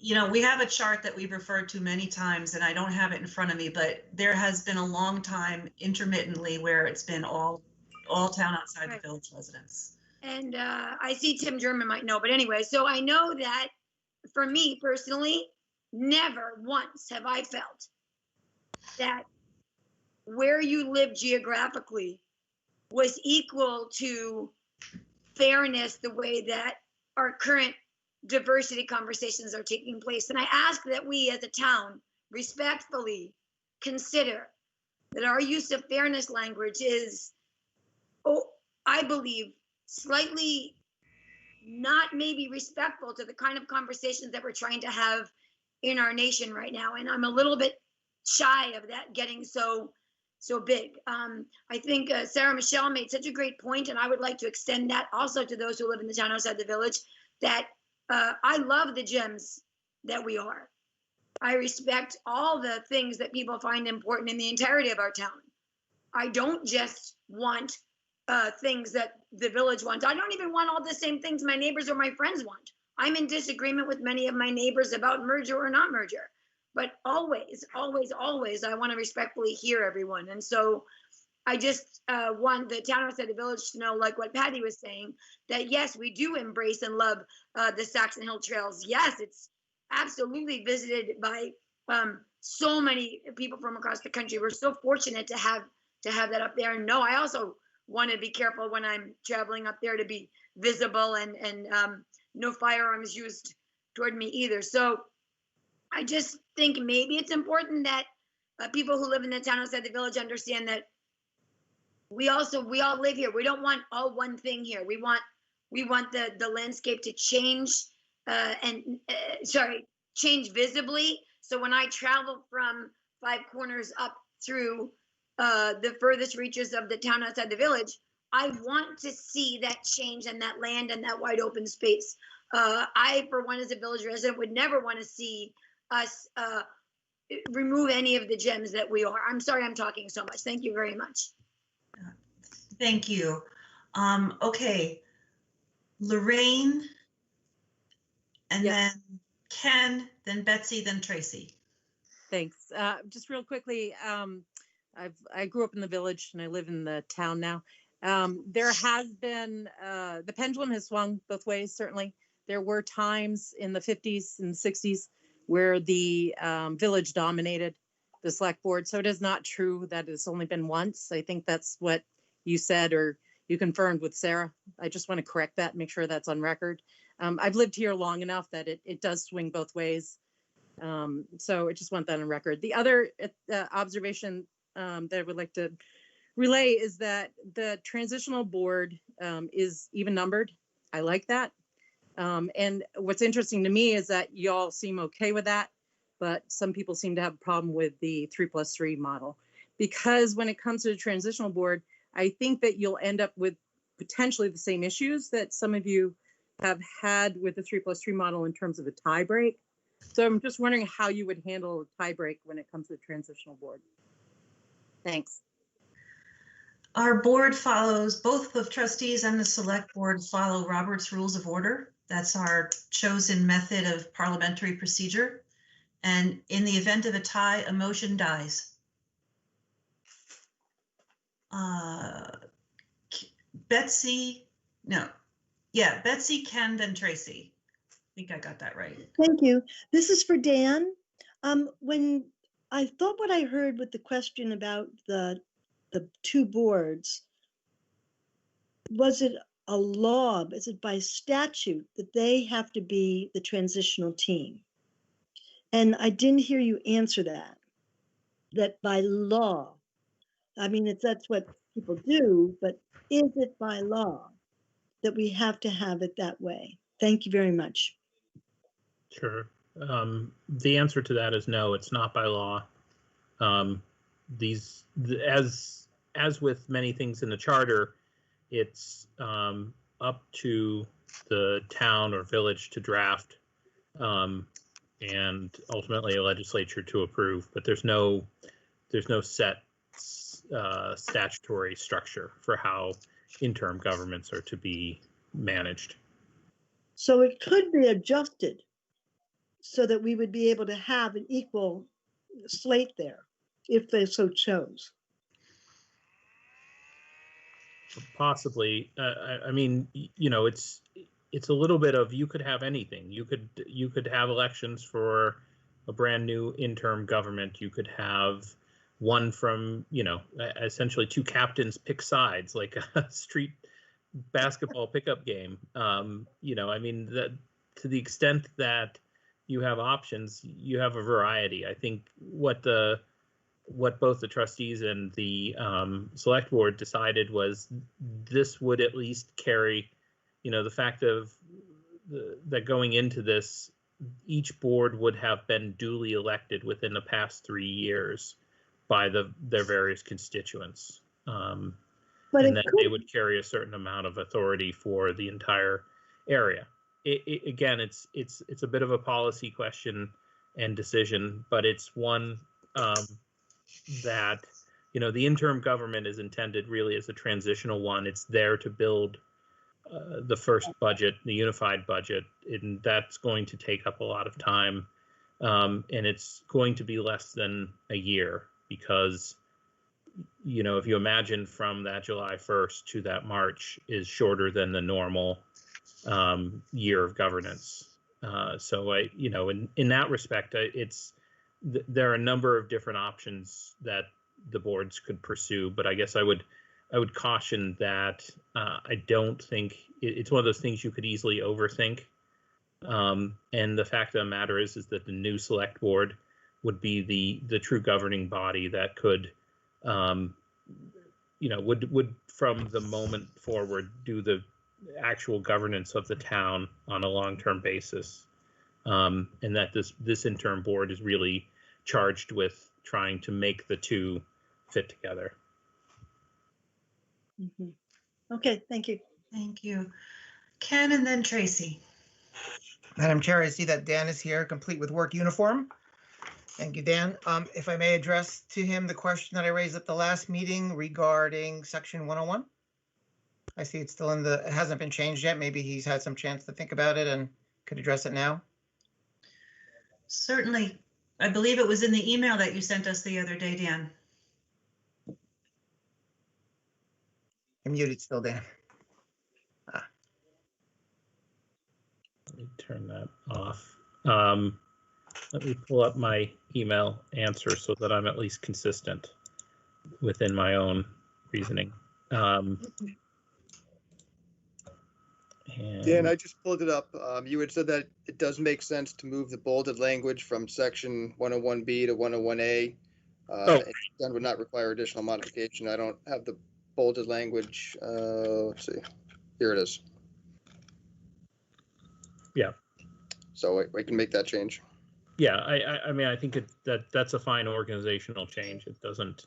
Yeah, my concern there, Dan, just to make sure it becomes clear, is that section A deals with debts and assets. And this is an exception to one of the debts, and any exception I would think should be in that section. And that and like I said, I think that makes sense for organizational purposes, and for consistency. So I don't have a problem with it, moving it up to subsection A. Great, thanks. The other thing I would say is that, not to Dan now, down to the board, good decisions are based on good information, of course. So I did happen to study the makeup of the select board going back to 1950. And for that time period, there were in fact 10 years where the select board was dominated 100% by town outside the village residents. And there were about 20 years that the select board was dominated by by a majority, not totally, but a majority of town inside the village residents. I have the chart if anybody needs it. Well, let me know. I'd be happy to provide it. Also, the population for the same time period. Thank you. That's me. Okay, I think Tracy was our last speaker. Hi. So in thinking about this from an organizational perspective, one of the traits of a good leader is trust. You can't be a good leader if the people under you and standing next to you do not have a trust with each other. In the past 3.5 years, I've seen and heard the divisiveness and mistrust. And one of the reasons I see causing this is that people feel as though they're not accurately represented. They don't trust the people at the table. I see in here the village this, the town that, and the only way I see to remedy the situation is to completely level the playing field and have completely equal representation. Take away the ability for people to say, oh, it's because the village had more people at the table. Oh, it's because the town outside the village had more people at the table. That only serves to further divide us, and having that equal representation completely takes that off the table because everybody has an equal voice. It's what the voters wanted, and at least from me as a public manager, it will ultimately lead to a stronger Essex together. So I hope that the 3+3 does stay in to give us time to rebuild that trust in our elected leadership. Thank you. Okay, Irene, and then we're going to wrap it up. Hi there. Since the governance subcommittee report, the first convened governance subcommittee, which Elaine and I both sat on, since that report was mentioned, I pulled up the documents. There were 9 options. 5 of them were various shades of merger. And the conversation was revolved around how do we continue the consolidations. So even though there was one status quo and one complete separation and 2 things that now look to me like separate and share, the majority of the options that were considered were some flavor of merger. So it's no surprise to me that the separation option received very little lip service in our meetings. And to the point Ed was making, he's right. It was not well and thoroughly considered because at the time we were under the impression that separation would cost a lot more money, for example.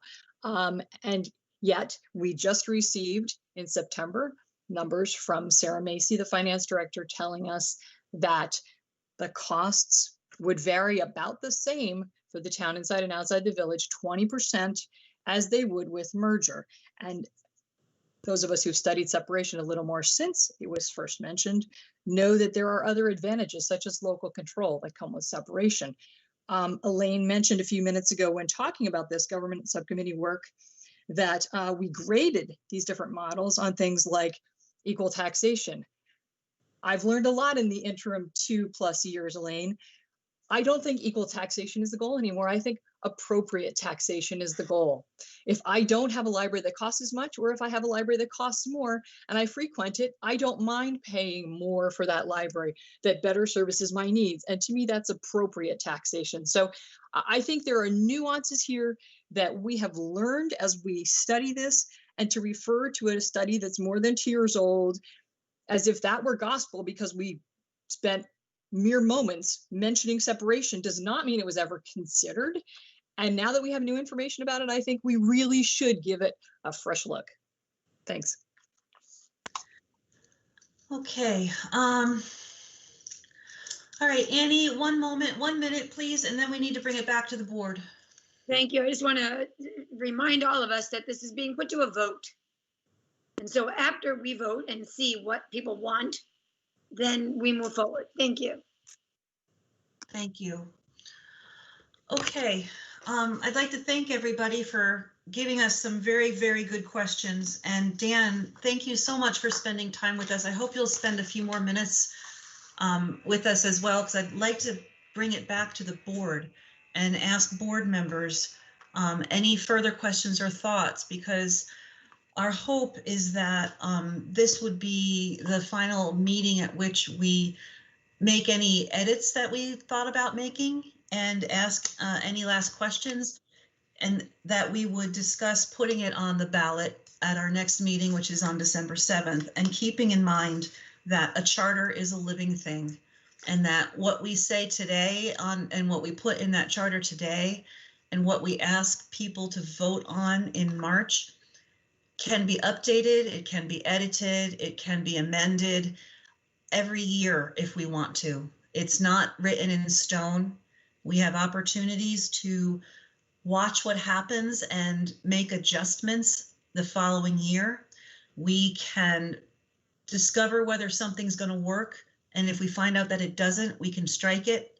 We can hear about a fabulous idea that is really something we need to do, and we can add it. So I just want to make sure everyone's very understanding that a charter is a living thing, and it is not something that once it's written and voted on can never be changed. So please keep that in mind. And board members, do any of you have any thoughts that or questions that you'd like to share about this version of the charter? Questions for Dan? What is your pleasure? Andy. Yeah, at the last meeting in section 103, we talked about changing the word approved to something on the order of like the effective date of. This was the question referring to the possibility that the legislature could approve the charter prior to town meeting in any given in a calendar year, which would complicate timing with regard to having the first meeting. And I see it's back in there now, but it's not it wasn't in the version that was in the packet. So I think that's been answered there. Sorry, Andy, I'm not sure how that got taken out of the one packet. Yeah, I saw you type it in there, and I was surprised to see it was gone again. So I wasn't sure if something had changed in the interim. The other technical thing is in 501A in defining town meeting day. It references 1 VSA 371, which is a list of state holidays.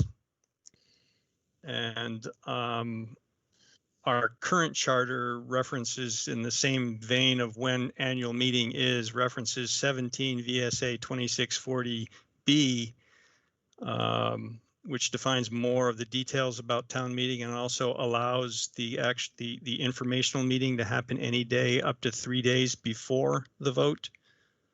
So I'm thinking that 17 VSA 2640B is a better reference for defining town meeting than the one that defines the state holidays. I'm happy to respond to that if that's the question that's being put out. I think that's perfectly fine and probably is, Andy, I think you're right that it's a better reference. I know initially 371 was put in there just simply to define what town meeting day is, because that definition sets it at the That's the official definition, to set town meeting day as that first Tuesday in March. But incorporating, and I went back and looked at that, at the other section, and I think that in the end, for the reasons you've articulated, it's a better statutory reference, because it also does include, it identifies town meeting day as that first Tuesday in March. Okay, all right, Greg, it's 17 ESA. Yeah.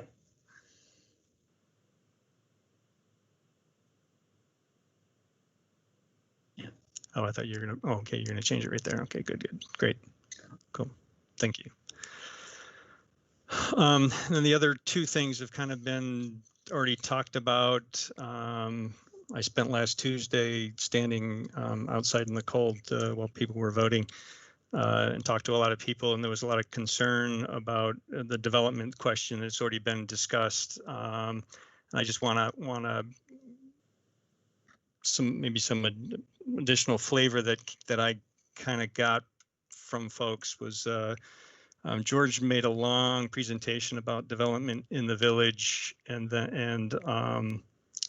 there was also a lot of excitement, I understand, in the discussions about local option tax. So people are worried that there is some underlying effort to try to figure out how to increase taxes, which means increasing the grand list and so forth. So just as a matter of, I think when we're going forward, we need to be very clear. I know a lot of good stuff was said tonight about development, but I think the way the conversation has gone in our meetings and also with our meetings with the trustees,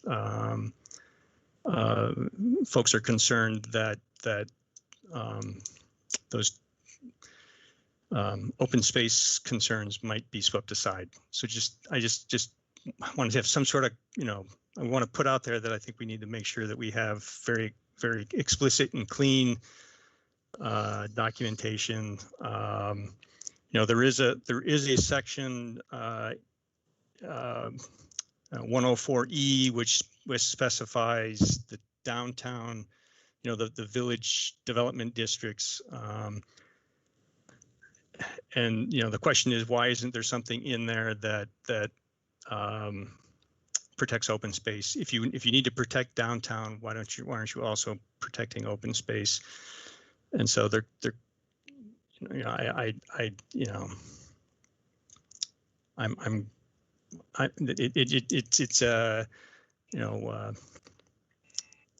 a concern that was expressed to me is, why are we protecting downtown? We're not protecting open space in the charter. And I would argue that this section 104E could be removed and not have any impact, because all of those things are defined in the village's plan also. All the reasons why you wouldn't want to put any protections for open space in the charter also, I think, apply to why are you putting in a specific thing to protect a downtown district that's already defined other places. And I'm not advocating either way. It's just people are seeing this as a question of fairness. And I know the word fairness was used, and maybe it's the wrong definition. But that's a concern people have. The other one was Tim German already talked about it, the 106D, which is the review of, essentially is seen as a putting 3+3 on trial within 3 years of starting it. There's a lot of folks that are really don't want to mandate it. I mean, of course, if it doesn't work, we can always change it. But this specifically says you have to do it. And there's a lot of sentiment to remove this. We've already voted on it, and if this charter goes and gets voted on and passes, then it will have been voted on twice. So I don't understand. There's a lot of concern about having this review of 3+3 so close to, mandated in the charter, and I think it should come out, and a lot of the people do. So, Andy, if I can just address two of your comments, if that's okay.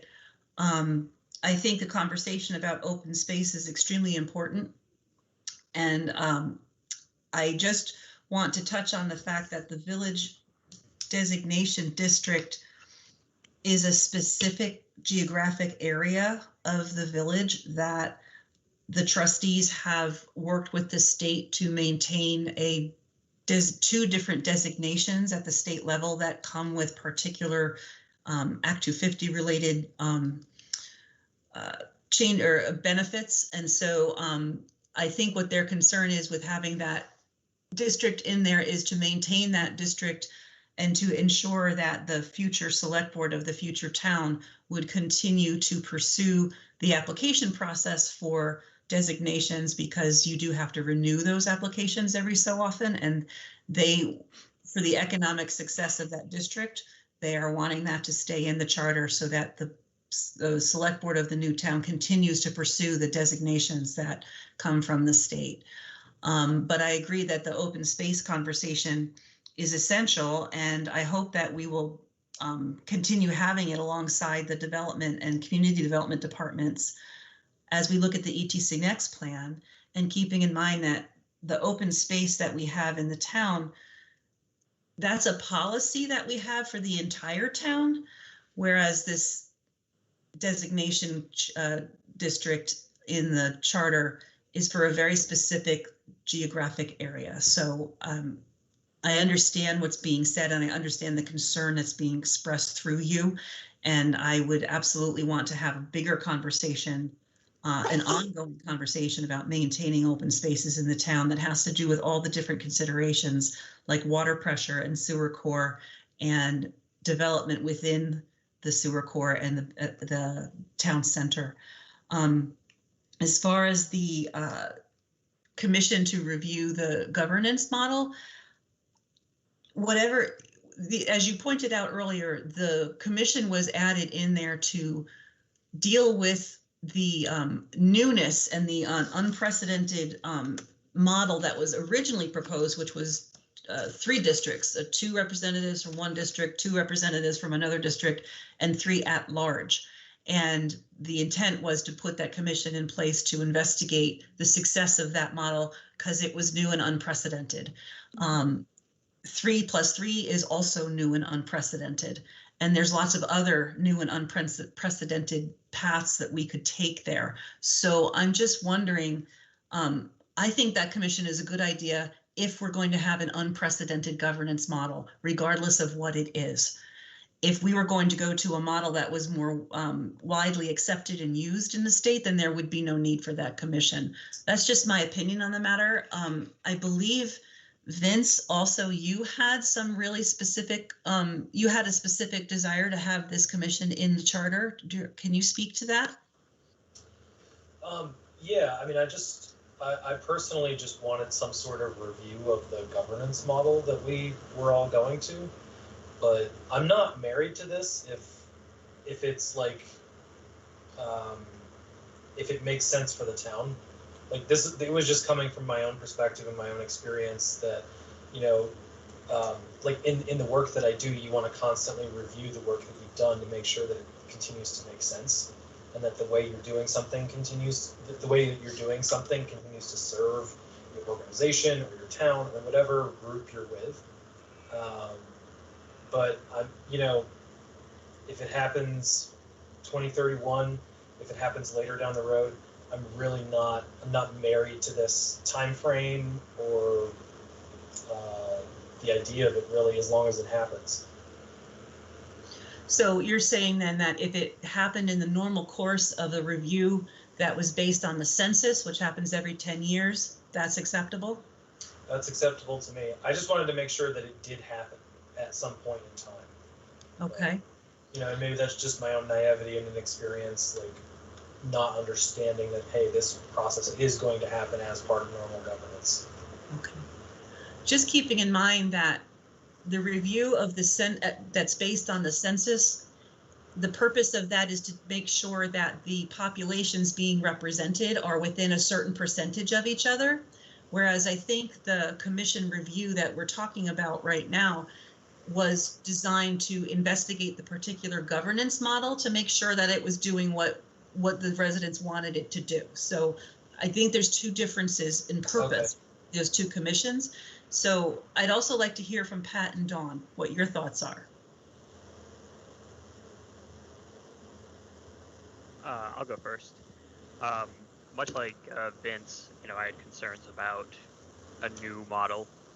So putting this in here mechanically does allow us to review it. But more specifically, I got to a bigger concern of mine, which is that 3+3 as a model is simply a default to the old, basic designation of village and town outside the village, which never really made a lot of sense to me.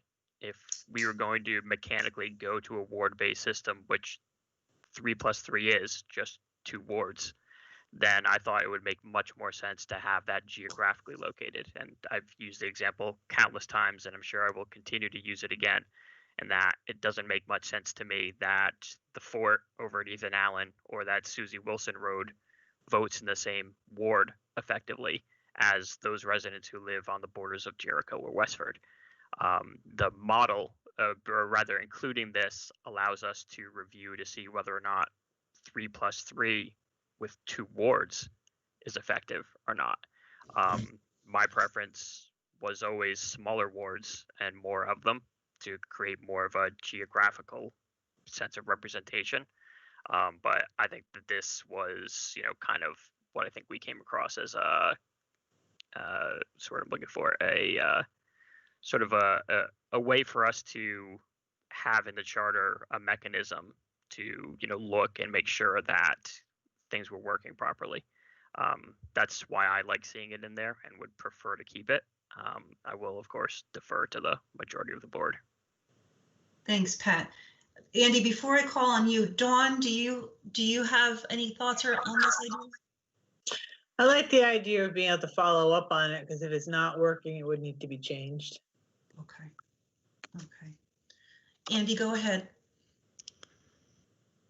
There's the mute button. 301B allows, when, in the normal review of population, also allows redrawing of the lines and changing the number of wards. So it is the power to do it is in there in the permanent section of the anyway, it's in 301B. It's there. You see that. So then I guess the question is more the timing. Is the board content with 301B and leaving that at a 10-year window, or maintaining the commission that's mentioned earlier in the charter and having that analysis happen sooner rather than 10 years from the start of the new community? Vince? Yeah, I guess I just wanted to explain that part of my reasoning for wanting this in here and keeping this in here is that, we're like, our job right now is to put a merger proposal on the table for voters that is the best that we can do for the voters, for the town as a whole. I think that leaving 2 wards as this kind of vestigial thing from the town outside the village and the former village of Essex Junction, I don't like that. Not because I don't like 3+3. I do like 3+3. I think it's a good idea, but just because as a town, we should have the freedom to draw those districts as they make sense for the new merged community.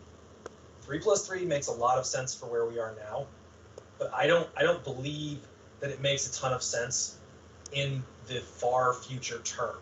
I think maybe extending that review period out from like is it 3 years to like 5 or 7, something after that. I don't know that I really want to leave it to 10 is my feeling. I'm not married to having it. Like, I'm not like 100% like ride or die on this issue, but the way I feel is that you need to have some way of drawing districts that respects the new identity of the merged community. And I'm not saying that, that merger, like, this is all an if. This is all a hypothetical. Too many 12-hour days. They get to me in my speech. You know, we don't really know what a merged community looks like. We don't really know the problems right now that a merged community has with representation. So I think my reasoning for wanting this here is that it gives us a chance to adjust that in a relatively near-term basis. So I'm okay leaving it out, you know, if we're all on board with the 10 years that's going to happen, the 10-year review that's going to happen, and we can redraw districts then. But my concern is that 10 years is a long way off, or 9 or whatever, from the merged community being formed. And we need to take public input from the merged community, in my opinion, if this were to go forward, to say, hey, how is your governance model working for you as a community? Because if 3+3 works going forward, you know, maybe we adjust the districts. Like maybe we chop off some of Susie Wilson, some of the Susie Wilson, and give them to the former TIV district, and we take something, you know, the TOV district takes something else that makes sense, like that maybe doesn't make sense for the village. So, you know, I'm a little wary of keeping the old line set in stone for a long period of time. Okay. Because communities grow and communities evolve just like charters do, and I think we should have something in there that respects that. Thanks, Vince. Andy, is your hand back up or is that left over? It's there we go. Oh, okay. Am I off mute now? No, we hear you. Okay, so this is a question for Dan, maybe, because section 301B says you can't make word changes more frequently than 10 years, but then 1060, I guess 1060 only establishes a commission that makes a recommendation, but then does the 301B, which says you can't make changes to the wards arbitrarily, you know, you're only going to be done once in 10 years. I guess you could do it then, but then you couldn't do it in another 10 years, right? So you'd be stuck with the second version for 10 years because of this. So I'm just trying to understand if these two sections are contradictory or complementary or what they are. Sure. Well, they can work together. They're not, they're in some ways, I guess I'm trying to think of the right word, but I would think of it this way, which is the 106D provision is really calling for a study commission to be appointed 3 years into the new town, for the select board to have a panel to review it and say, is this working well? Does it need tweaks? Should we be going to a different system? And then that would be recommendations to a charter change that I would see coming out of it. The 301 is really about adjusting boundaries of wards for population purposes. And I would add that the 301B, and I don't think any of the language should change, but anytime you're talking about voting wards, you are talking about equal protection.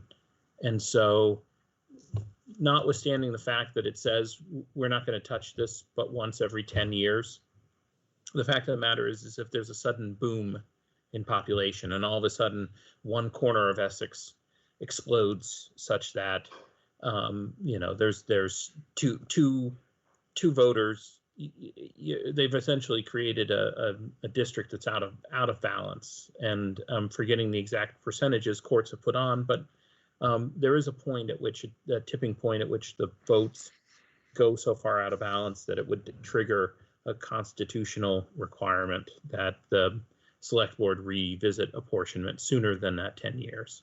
But there's no reason for that to necessarily change in the charter, because that's a function of constitutional law that would overlay the statutory language.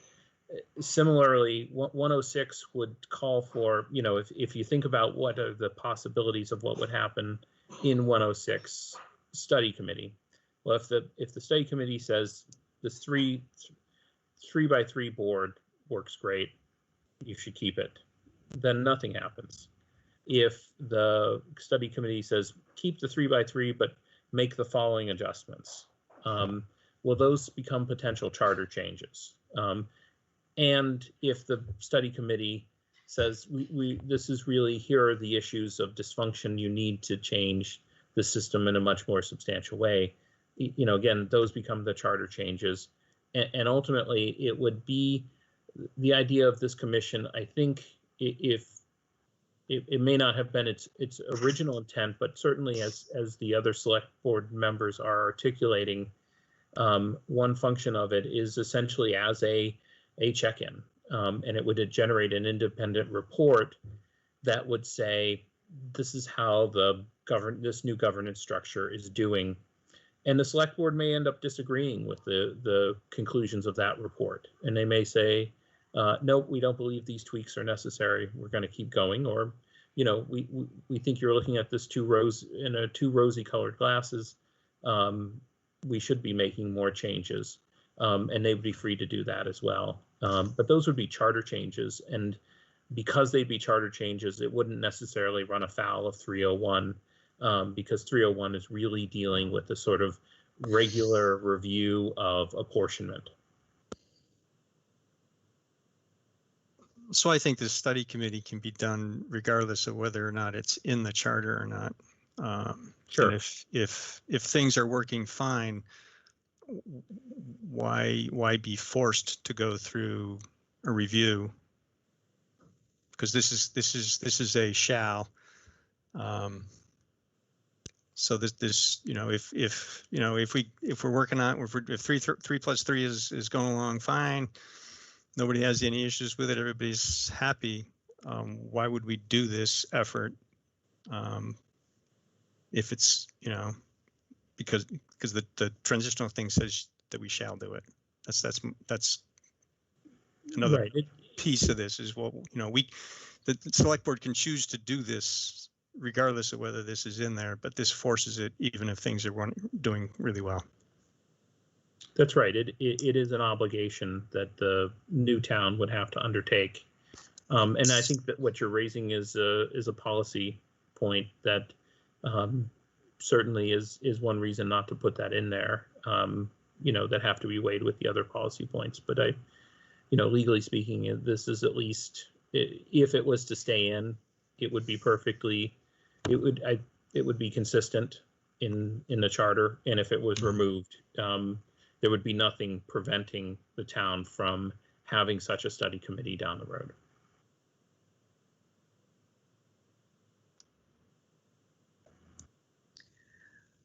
Okay.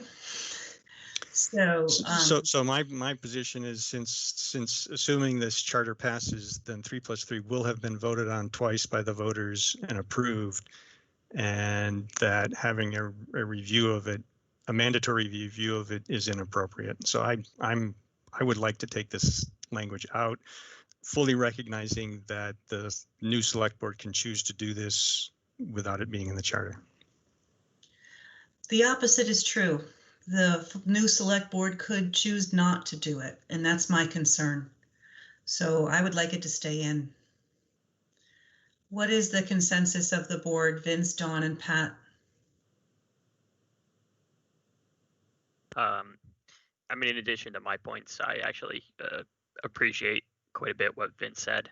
I agree with most of your points, Vince. I think they're good ones. A few of them I hadn't considered before. So my inclination would be to leave it in. Yeah, I mean, for me, it's like in any good work, you always review what you've done after it's been in effect for a little while and try to reassess and make sure that you're doing the right thing. I would rather have that written into the charter. I'm not married to the 3 years; it could be 5. But I think some kind of review needs to happen. And I think the will of the voters changes over time. Yes, the voters have asked for 3+3, and this is what we're giving them 3+3. But nobody really understands what the after effects of that change are or will be. And so the public opinion may change on this topic, and I think that having a mandatory review is not a bad thing. I'm asked to every year to review things that I do in a professional sense because they may not make sense for the organization that I work for. And I think the same holds true for government. Voters want one thing, and then, maybe it works, maybe it doesn't, and I think that review period or that review process isn't a bad thing for anyone in the town. And honestly, I would rather review it than not review it, in my opinion. I would rather that there be a review process than no review process, or no guarantee of a review process. And I just look to the future on this, thinking, we all come into things with the best of intentions, and we all have these ideas with the best of intentions of equalizing representation, doing all these things that we view as helping the town, but we don't understand we will never understand the unintended side effects of the decisions we're making today until they start to happen in the future. And that's the only reason why I like this language, and that I think it's a good thing for us to have in the charter. And it's one of the very few things that I think the future select board should do. Okay, thanks, Vince. Dawn?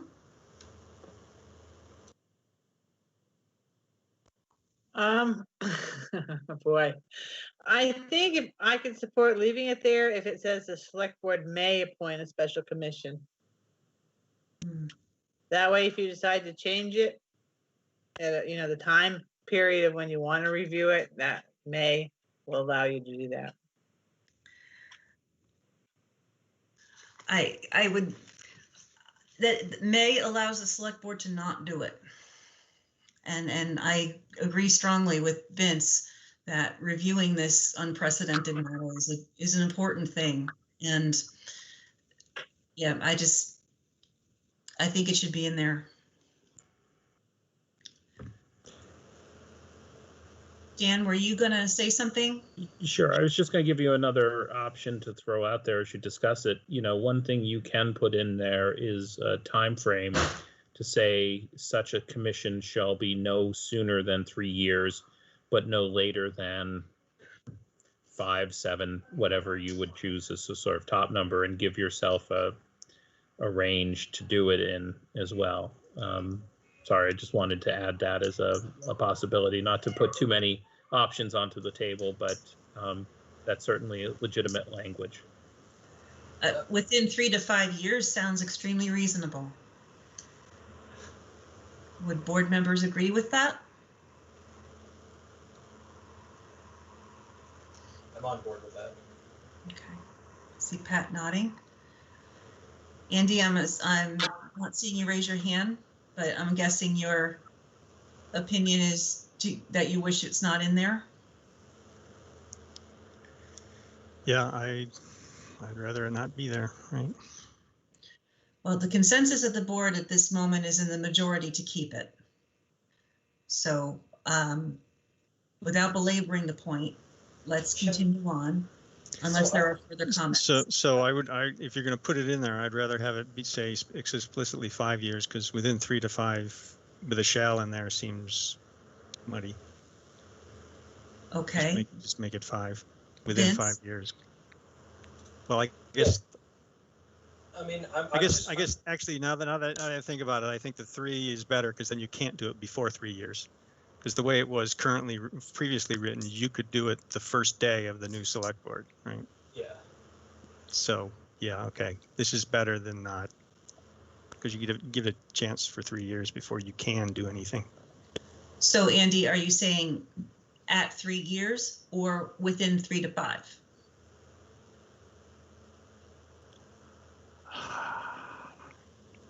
I see what you're saying about the muddiness with the word shall and then a range.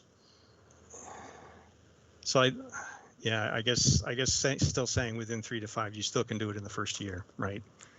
Because that's from a drafting from a drafting perspective, I'd recommend if you change that so no sooner than 3 years, but no later than 5 years, and then keep that language.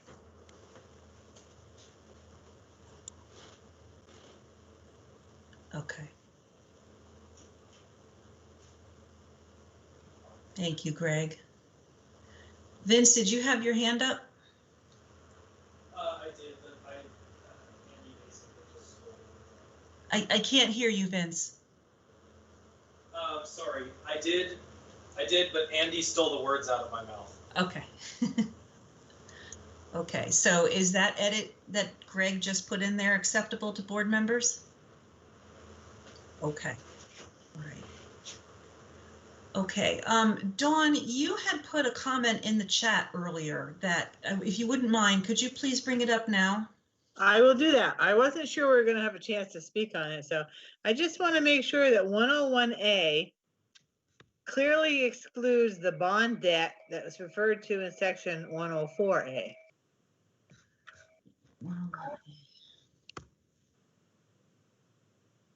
So that refers back to the comment that actually Ken made at the last meeting, taking the last sentence of section B and moving it to section A does what you're saying. Right, but see, I didn't see that in the copy I had. It didn't show, so I wanted to make sure it got in there. We hadn't heard back from Dan before tonight's meeting or in time for that change. So, but yes, Dan had said that that sentence is accurate, right, Dan? That move is okay. Yes. Okay. Thank you. Okay. All right. Any other board member questions or comments? Okay. So my hope for this is that, Greg, now that we've had a chance to really go over this and have the benefit of Dan being present, for our next meeting, can we get a clean copy of the charter without the edit, with all of the edits incorporated, so a fresh, clean copy without all the strikeouts and underlining, so that we can all see the final version? Absolutely. Okay. Board members, with any, you are welcome to make any comments or questions that you have that you think of after this meeting. Please feel free to email Greg and Evan and me with these, but my hope is that this is our final version and we're going to vote on December 7th after we've had a chance to digest this final version one last time. On December 7th, we will vote on whether or not to put this version of the charter on the ballot for town meeting 2021. Okay? So before we move on to the next business item, we have one hand up in the audience. We're not taking a vote tonight, but I'm willing to listen to this audience member comment and then we'll move on. Please go ahead, Irene. Thank you, Elaine.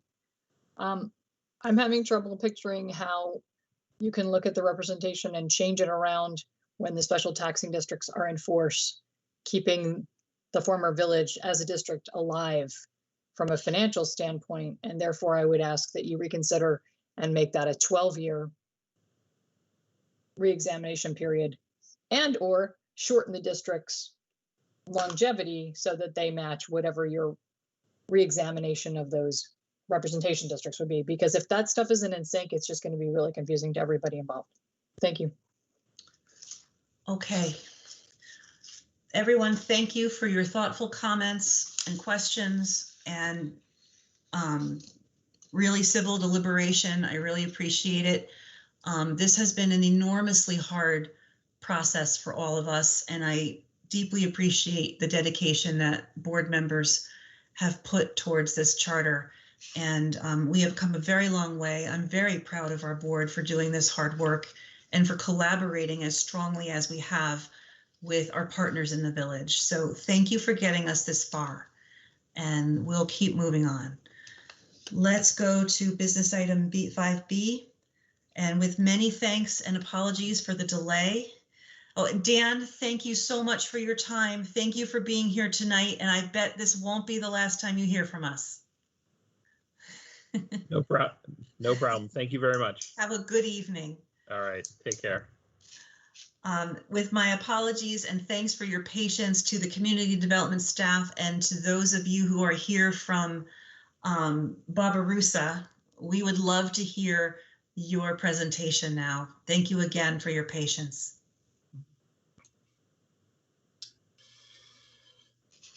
Great. So I'm going to try to share a screen. I'm guessing.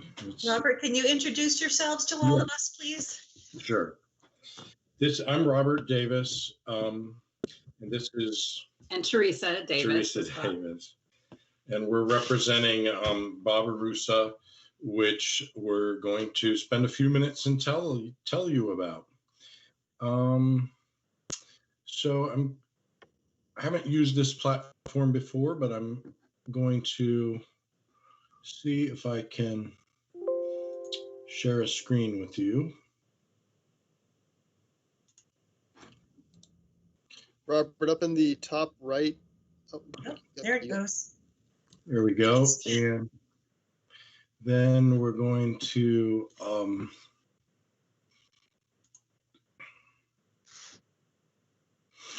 okay, are you seeing that in your full screen? Are you seeing just a Barbarossa logo and that's it? We see the full screen, yes. Okay. All right, well, we will begin. All right, I'm going to begin here. This is Teresa Davis, and we're excited to just give an overview of our company, Barbarossa. So we're here this evening to share an overview and let you know how Barbarossa will contribute to the economic growth and development of Essex and the surrounding communities. Over the next 15 or 20 minutes, we will provide answers to the following questions. What kind of a business is Barbarossa? Why is Vermont an ideal location? And how will this impact Essex? So really changing kind of a tone here, we're going to address what immersive art spaces are. So Barbarossa is a 20,000 square foot immersive art space that is being built in order to fulfill our mission of igniting the human spirit through creativity. To give you a flavor of what immersive art can be, we're going to play a 90-second video clip that shows you bits of immersive and installation art from a number of different locations around the world. So for 90 seconds, we hope you will enjoy that.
So from that, we hope that you're able to see just a little bit of how immersive art experiences are very exciting and engaging for people of all ages.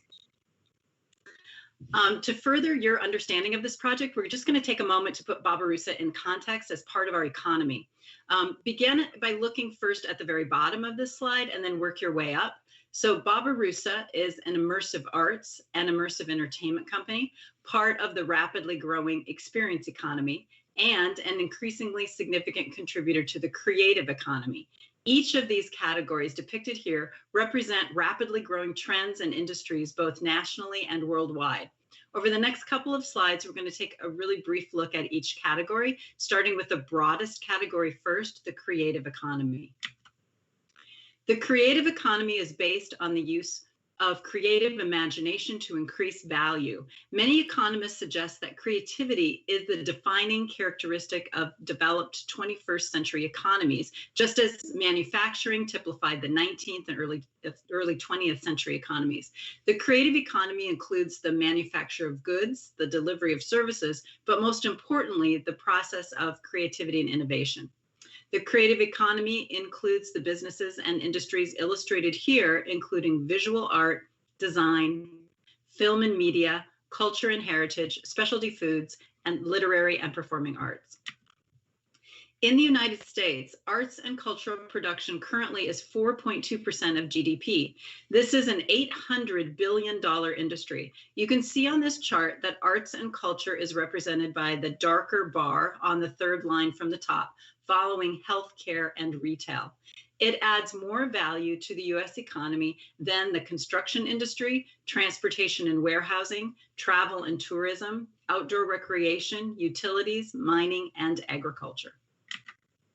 Next, we want to draw your attention to the experience economy. The experience economy is a mega trend that's been well documented and has continued for the past 30 years. Consumers are continuously spending less and less money on things like clothing and appliances, and spending a larger and larger portion of our income on experiences like recreation and the arts. We borrowed this slide from McKinsey & Company to underscore this point. The dotted line on this graph represents the overall growth rate of the economy. The blue bars show that consumer spending on experiences is growing significantly faster than overall expenditures. With the experience economy, within the experience economy, immersive entertainment is a rapidly growing industry. Immersion gives you a sense of becoming lost within an experience or story. You become so fully engrossed that concerns and responsibilities of the real world often fade away. Many people experience a state of flow. Strong emotional connections to the content enhance the experience, creating positive memories and perspectives that we carry with us long after. We've all experienced this when going to an outstanding theater performance, watching a movie, or reading a favorite book. Immersive entertainment becomes even more powerful when it moves off the pages, screens, and stages and into an embodied experience. In some cases, you can actually help to shape and influence and co-create the outcome of the experience. Immersive entertainment includes many sub-industries, including themed entertainment, immersive theater, escape rooms, virtual reality, augmented reality, and immersive art museums such as Barbarossa. Within immersive entertainment, immersive art is one of the fastest growing segments. Barbarossa is part of the immersive art industry. When people hear the word art, they usually think of a painting in a frame on a wall or a sculpture on a pedestal. But immersive art is significantly more interactive and engaging than a traditional art museum experience.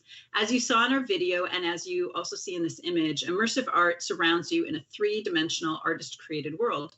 So you're no longer merely a spectator, you're instead invited to become a participant. Barbarossa will be the kind of place where fine art meets fun art, and where art becomes not merely an object, but an experience. So now I'll let you hear from Robert, who's going to explain why Vermont is an ideal location for Barbarossa. Thank you, Teresa.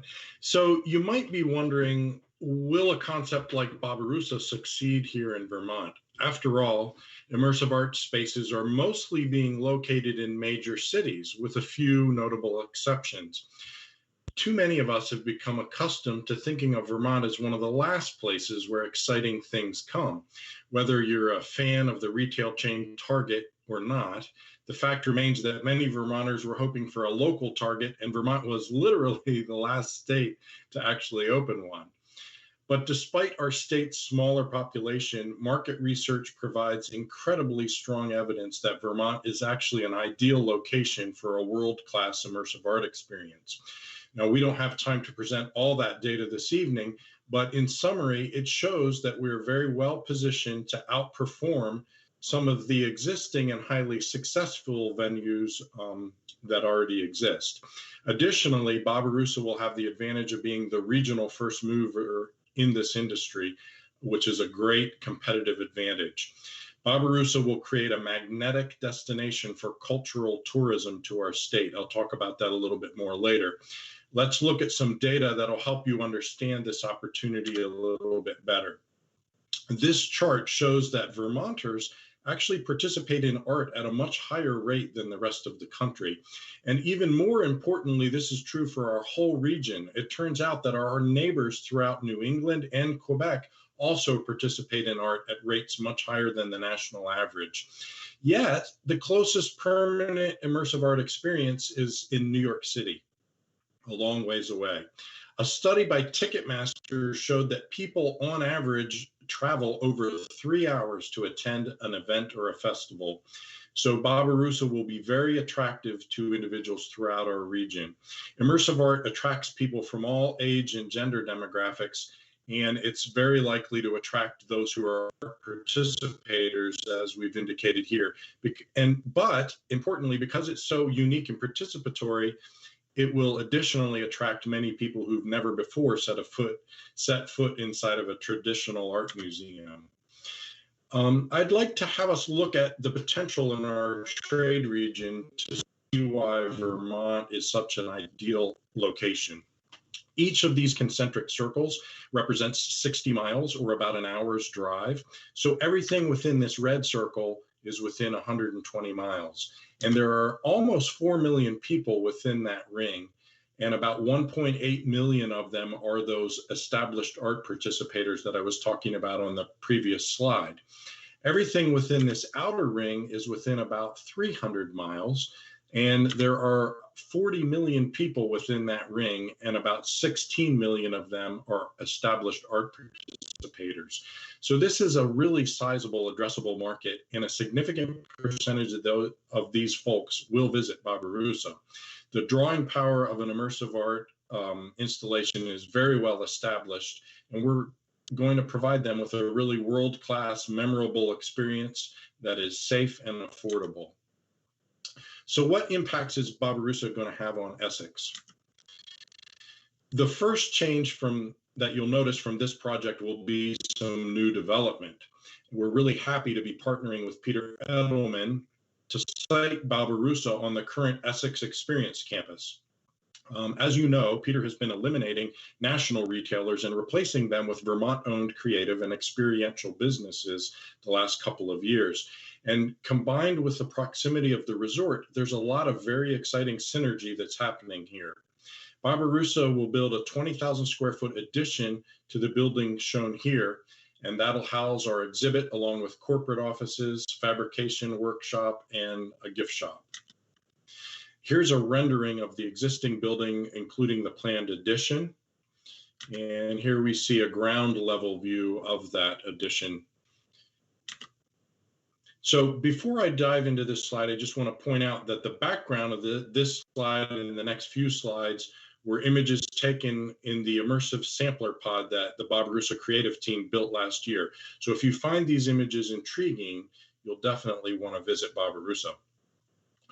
Beyond redevelopment, then how will Barbarossa impact Essex? Well, first, it will create permanent quality jobs, and it'll boost other businesses in the region. Barbarossa will create 43 permanent full-time jobs with an average base of $67,000, good benefits. These will be respectful and fulfilling creative industry jobs. Creative jobs are among the most automation-resistant jobs in the economy. People who study this tell us that 86% of creative jobs are at low or no risk of automation. Of course, in addition to the number of jobs, quality is also important. A lot of the job growth in recent years has been in the service sector, and unfortunately, the service sector is notorious for low wages, poor benefits, lower levels of respect and fulfillment. The creative economy jobs in general, and Barbarossa jobs in particular, are well-paying with good benefits, high levels of respect and fulfillment. But the story doesn't end with direct jobs. And in fact, an economic engine like Barbarossa creates a lot of indirect jobs. During the 2-year build out, a number of contractors and artists will be employed beyond just our normal staff. And once open, a lot of additional permanent jobs will be created. The Economic Policy Institute analyzed data from the Bureau of Labor Statistics, and they've determined that one direct job in the arts and entertainment sector results in almost 3.785 to be exact, supplier and induced jobs. So Barbarossa's 43 direct jobs could be expected to create 163 additional indirect jobs for a total of over 200 permanent full-time jobs created. The story doesn't, Barbarossa will also, point number 2, diversify the Essex economy. Barbarossa will be a magnet for other innovative and experiential businesses. It's interesting that individuals who create patents and individuals who win Nobel Prizes have something in common. They're actually much more likely than average to create and enjoy art. Innovators create and delight in art. I'm sure that you all know that Vermont is among the best states in patents per capita. Of course you know that because you're from Essex, and Essex and IBM have led the way in those patents. It seems fitting to me then that Essex would be ground zero for such a creative new endeavor. Essex will become a focal point for cultural tourism in the region. There's a lot of economic power in cultural tourism. Cultural travelers spend 60% more than other travelers, $1,300 versus $800 per person per trip on average. And cultural tourists also take more trips per year and are more likely to extend their trips. There's also some actually very compelling research suggesting a causal link between the arts and lasting economic growth. That suggests that Barbarossa's impact will not just be a short-term stimulative boost, but will actually create lasting permanent gains in economic activity. And the final impact that we wanted to point out to expect is enhanced quality of life. There's a lot of science that suggests that immersive arts experiences are actually good for your health, almost like exercising or spending time in nature, or forest bathing, if any of you have heard of that. Specifically, we know that measures of well-being are higher with those that engage with the arts. And we know that older adults who create or participate in art report better health outcomes, including lower rates of hypertension, greater cognitive and physical functioning, and pain reduction. Also, higher levels on a community level, on a community-wide basis, higher levels of satisfaction with arts and cultural activities are linked with higher levels of community attachment and community satisfaction.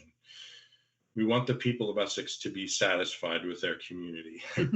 People like living in places that have more art and are more likely to stay there. Art-infused cities and towns also become more desirable for families considering relocation. So let's summarize. Barbarossa will benefit Essex by creating and retaining numerous high-quality permanent creative jobs. Second, Barbarossa will contribute to the growth and diversification of the Essex economy. Third, Barbarossa will help enhance the health, well-being, and quality of life for local residents. So in conclusion, a final image from a Barbarossa created exhibit for you to enjoy. Barbarossa's vision is big, bold, and exciting. It'll be a regional draw, and it'll make Essex and the state of Vermont very proud. With Barbarossa, Vermonters have an opportunity to showcase our collective creativity and highlight the community building values we share. We're really excited to continue our partnership with the city of Essex. We appreciate the work that we've done together so far, and we're looking forward to making Barbarossa a reality here in Essex. Robert, thank you so much. That was awesome. I hate to say this, but at some point in the presentation, your slides froze. Oh, no. Yeah, so I'm wondering if you can forward your slideshow to the members of the select board, and we can look at it separately at a future point, and we can maybe put it in our packet for next meeting so that the residents who aren't able to see it tonight can also see it. Sure. But I've had the huge pleasure of seeing this presentation before and visiting your pod. It was just amazing, and your proposal is really exciting. So I would love to turn it over to the board and staff for questions. I'm all in. And let me just interject and say that I did share, as a backup, Greg has a copy of that already. I could certainly share it in like a PDF version as well, which might be easier for you to share with them, Greg, because then it would have the language and everything right on a page in a nicer, easier to view than trying to go through a PowerPoint. Sure, that'd be great, Robert. Thank you. So board members, do you have questions for Rob and Teresa? Go ahead, Pat. Off mute. Robert, Teresa, very, very exciting. Very impressed with what I've seen. Excited too. Before doing board work, I actually did a lot of like local community theater and writing. We did a lot where like we would, at Halloween, we took over old houses that were due to be demoed and then created like fairylands for people to walk through, like an hour-long experience. So this kind of thing is like right up the alley, I think, of a lot of people who live in and around the community. Like there's a lot of very artistic, visionary people who, you know, are looking for places like this where, you know, they could feel welcomed or potentially contribute. So I'm very excited to see this in Essex. I'm really hope for the best. I think the only question, I think I saw it on the slide, but just so I'm clear, you're expecting 2023 for opening. Is that right? Well, right. Currently, we're hoping to break ground in the spring, and we're thinking it's about a 24-month from sort of start to finish. So, yeah. Okay, awesome. That's great. Thank you guys so much for coming tonight. Andy, go ahead. Yeah, the question I have is, maybe I'm making an assumption I shouldn't. Are you going to be? Is it a stagnant display? Are you going to be updating it frequently, or what's the how do you keep it fresh for people that want to come back? And yeah, no, that's definitely a great question. So the exhibit itself is about 20,000 square feet. And we will, and we have built into our business model that we will refresh about 15% of it annually. So things will definitely change. One of the ideas that we have also for doing this is we built this wonderful sample pod inside of a shipping container. So there's a space in the back that we want to build docks for shipping containers. So those can be rotated out periodically. Some of the exhibits also, like the last slide that I'm sorry you didn't get to see, but when we send you the presentation, you will. But that can actually remain in the way it is physically, but we can reprogram the digital components so that even though it didn't get completely refurbished, it feels like a completely different experience when you come a few months later, because the lighting effects and, you know, many other things are or the interactivity may have shifted. So we definitely will refresh the exhibits themselves. And it's also tied in with a narrative storyline, and that will be a little bit episodic. So new kind of things coming online there too for people who want to dig a little bit deeper and not just experience the visuals, but kind of lock into the story that's happening. The other thing I'll point out to that addresses your question is that as much as possible, this is sort of interactive. So actually, it's never the same twice, depending on what you do and who you're with and how people are behaving. You'll actually get a different experience. So it's not sort of this linear programmed static experience. It's actually kind of dynamic and interactive, and that's what makes it sort of exciting as well. Vince, go ahead. Hey, can you all hear me? Yes. All righty. I just wanted to say thank you for the presentation and for the bandwidth challenged among us. Could you post that YouTube link that you presented? Yeah, sure. I'd love to be able to see that in its glory. Yeah, in the presentation or when I send the deck in the PDF, you should be able to click a link and it'll play for you. Oh, perfect. And thank you. Thank you for bringing this to Essex. It's really cool. We're finally giving Burlington a run for their money in the arts. I think there's so much potential for Essex to do that. Yeah. Oh, that's really wonderful. Dawn? I wanted to say thank you for your presentation, because I stink at looking at drawings. Where exactly are you going to be located in the Essex experience? So we're going to be using the building that's next to Hannaford's. Okay. So, thank you. Yep. I just couldn't tell. I'm terrible at that. So thanks. You don't usually look at the world from the air? No. Well, and it was also, most of those views were kind of not from the way you would drive in when you're trying to park at Hannaford's. They were from the back. So good question. Teresa and Robert, when you said that you were going to be bringing in, was it 43 arts jobs with this business? Mm-hmm. Once that's post opening, once the doors are open, that would be, we say 43 to 45, but we've built into the business plan right around those numbers, full-time permanent jobs. That was my question. So what is the timeline of, are they front loaded when you're building, or is it, so it's when the doors open, and what will those jobs be just in general? So that's a great question. So I think that the permanent full-time staff during the sort of Barbarossa employees for the first 24 months while we're building out will be about a dozen people who are sort of our key staff and management and that sort of thing.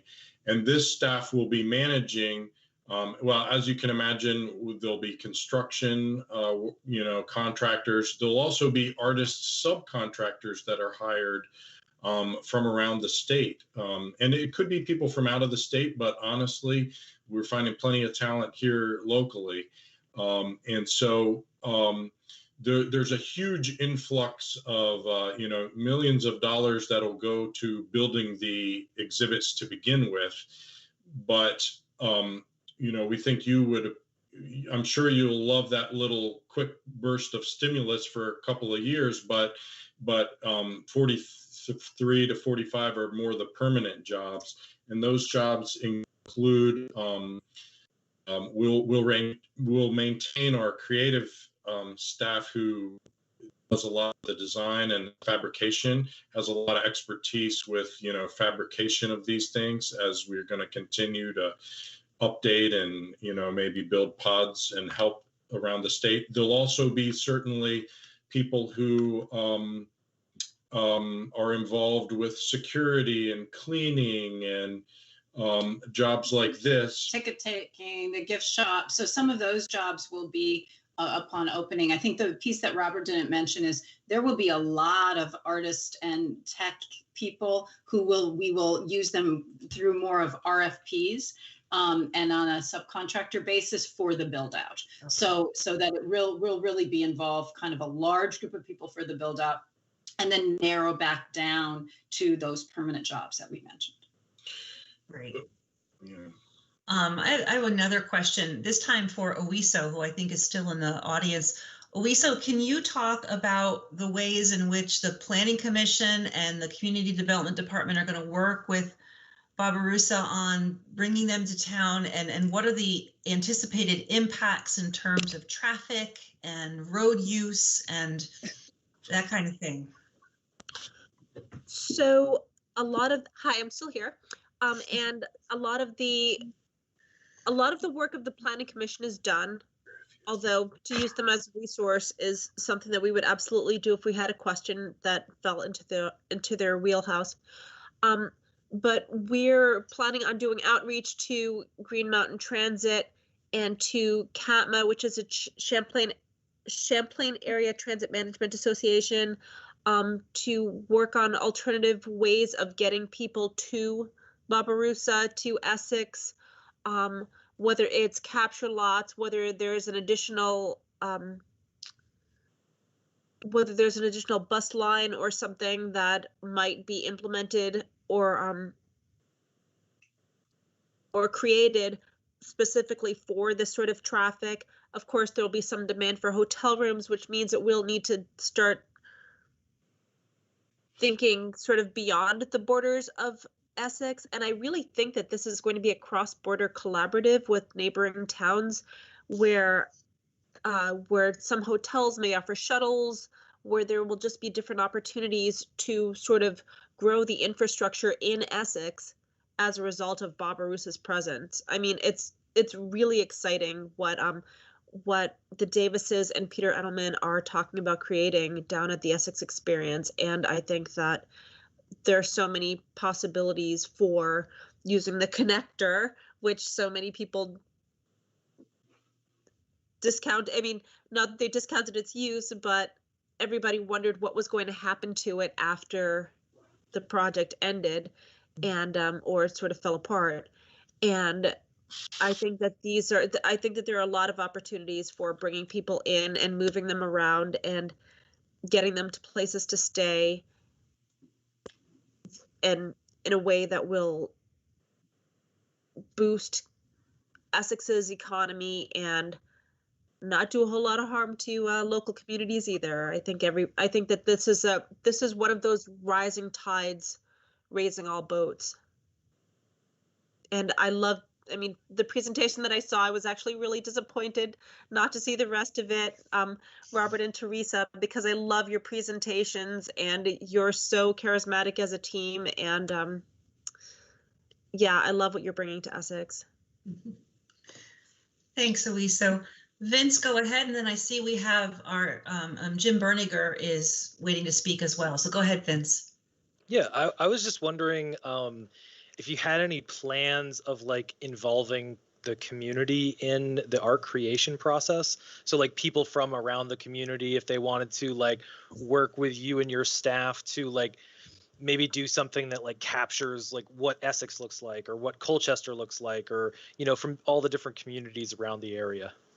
Yeah, I think I would love to answer that. For one thing, we think it's going to be really fun because you enter Barbarossa and it's going to feel like you've traveled to an imaginary world. So I think one of the things that we're very committed to is probably not having it look like Vermont, but having it feel like Vermont's values. So as part of that, community building is a huge value of Vermont and use community participation. So we do have some ideas of ways to, you know, obviously we will invite the community to participate on a number of levels if they have some artistic or tech experience through these RFPs. But we also would love to work with you know, school groups or other volunteers to maybe get together socially to do little components. I've seen this done before where people have done things like, you know, you do your small pieces and you have no idea what it's turning into, and you walk into the space and you see, oh, that was part of this beautiful mosaic.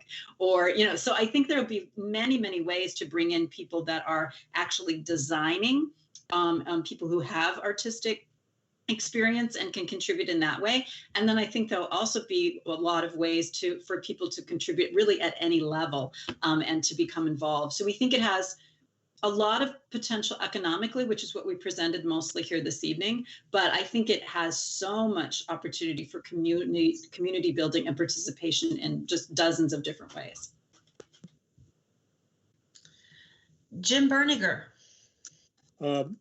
Teresa, you've touched on one of the areas that I wanted to address, which was the interconnection with the schools and the regional schools, both at the high school level, elementary school level, and the universities around here. Mm-hmm.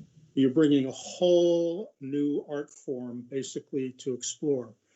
I wanted you all to know that I've had conversations with the Lake Champlain Chamber, who have a separate group that are out. They're stalled a bit right now, but a very significant commitment to bringing tourism into Burlington, mm-hmm. Under the theme of Hello Burlington.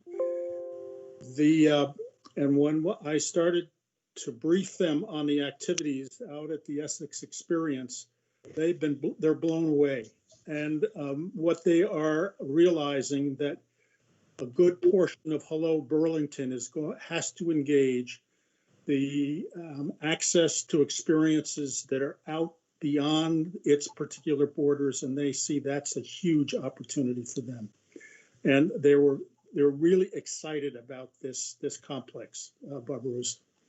That's great. That's wonderful. So we're going to have a lot of support behind this. And I think you'll start to see it throughout the state too.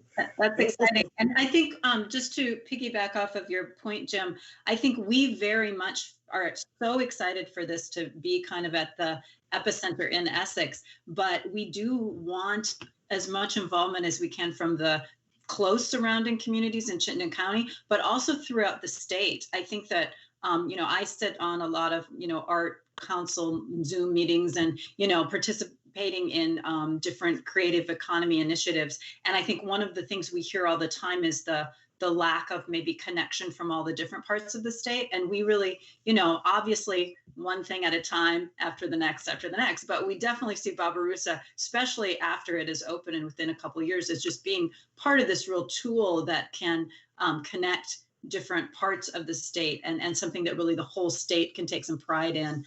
And I know we have some plans to put little pods or sculptures or things throughout the state of Vermont that would kind of have little pieces of the narrative clues and stuff buried in that would just drive people to explore maybe another town that maybe just stop and get some gas and get some creamies and that kind of a thing we think can really like Owisa said, lift all boats and be something that all of Vermont can take pride in. Well, yes, and I think what it does is it both drives people out. So, and it might encourage you, rather than just spending a day at the main Barbarossa exhibit, maybe spending 3 or 4 days in Vermont and driving around and enjoying the beauty, but also enjoying these little nuggets out in little towns around the state and drawing in the artists and the communities there. So we're building in some rural economic development. But it's also good for Essex because, that's always the mothership. And there are people who go out to these small towns who might run across this and then want to visit the big one. It can go both ways. So just making it. I think there's a lot. Yeah, exactly. It's a lot of synergy. Yeah. Board members, do any of you have any additional questions? Okay. There's a comment or two from the public, if that's okay, Teresa and Robert. Sure. Annie Cooper, go ahead. Hi, thank you. My name is Annie Cooper. I'm an Essex resident, and I'm really excited about your what you're bringing here. And I think that Essex is prime for it. And I'm really excited about what's going on in Essex in overall, and also up by the Essex Experience. I think that what the Churchmans have brought with their books and their gallery, and what Tim is doing with the entertainment, this art push is just beautiful. And so I'm really appreciative. I'm a little confused about the job information I saw, and if I can just understand it better. I don't know if it's okay for me to ask, but what I saw was about 43 jobs with a median of 67,000. Was that also inclusive, Robert? And I'm sorry, Teresa. Thank you, Robert and Teresa. Was that also inclusive of those subcontractor artists that you were speaking of, or is that 43 like full-time employees plus those artists? Yeah. The latter. It would be the additional. So in the 2-year build out, you're going to have some full-time employees, but a smaller number, more like a dozen, plus all of these artists and contractors and subcontractors. And then once the doors have officially opened, it would be 43 permanent at Barbarossa. I mean, I know that I'm literally hearing you repeat yourself from before, and I don't know why I'm still lost. I think I just need to go digest. I'm still a little confused, but well, let me just ask. So you're saying that within a 2-year frame, you'll see 43 full-time jobs at that 67,000 median plus the subcontracts of the artists? No, I think what we're saying is there's 2 stages to this project. The first is the build out stage, which takes about 24 months. Sure. And the build out stage, there may be a dozen or so full-time Barbarossa employees and maybe like 60 or 70 other people. Artists who are contracted. They may work for us for a year. They may work for us for 3 months. Understood. Depending on how big the scope of their project is, or they may be an engineer or a lighting designer or sound. And these people are going to be coming in and sort of doing a Manhattan project of creativity. And then we have to switch to operations mode. And there's going to be operations staff who are involved with, meeting with the public and keeping the exhibits up, but also interacting and playing with our public and making sure everybody has fun. So thank you for that clarification. Would you say then at that point that you would then be at your hoped for goal of around 43? I don't mean to keep holding you that number. I'm just looking first. And then also being able to maintain that level of artists that you had. We will have a smaller number of artists in the maintenance. We will always have RFPs for the refresh, but obviously the build out is a bigger amount. And I think there are we've been having many conversations with creative people, many of whom really have their own livelihood and love what they do, but would be happy for 6 months to divert and do a piece of this project, and then maybe 2 years from now, submit another RFP to do another small piece through a refresh. The other thing I'll interject, which hasn't really been captured in this, but we have, our gift shop, we plan to be sort of very immersive as well. In other words, kind of experiential. It'll reflect what's in the exhibits, but it'll also be more interactive than a typical gift shop. And we want to use as much local sourced products there as possible. So that's an opportunity for Vermont artists who don't work for us, but may want to make things that could be sold there. And especially if it's something a little, more unique and different than an oil painting of a Vermont scene. So it will especially attract those kind of people who don't currently have a market for their art. Great, I'm so excited, and I'm sorry that I can see that I made you repeat something that everyone else was understanding, but that's like how my whole academic career went. So thank you for taking the extra time. Oh, no problem at all. Thank you. I'm really excited. Thank you so much. Thank you. Okay, Ken and then Lorraine. Hi, thank you. Hi, Robert. Thanks for coming and presenting. I heard you say something I want you to just clarify if you could. Where did you say the nearest similar or comparable exhibition or installation is, and how does this compare to the Circania exhibition at the Arsenal in Montreal? So I think I'll mention a couple of things in your question. I haven't been to the exhibit you're referring to in Montreal. Teresa, have you? No, we are very aware of the there was recently a Van Gogh immersive that was fully digital that was there just before, the pandemic. COVID, So it was there like December, January, February of last year.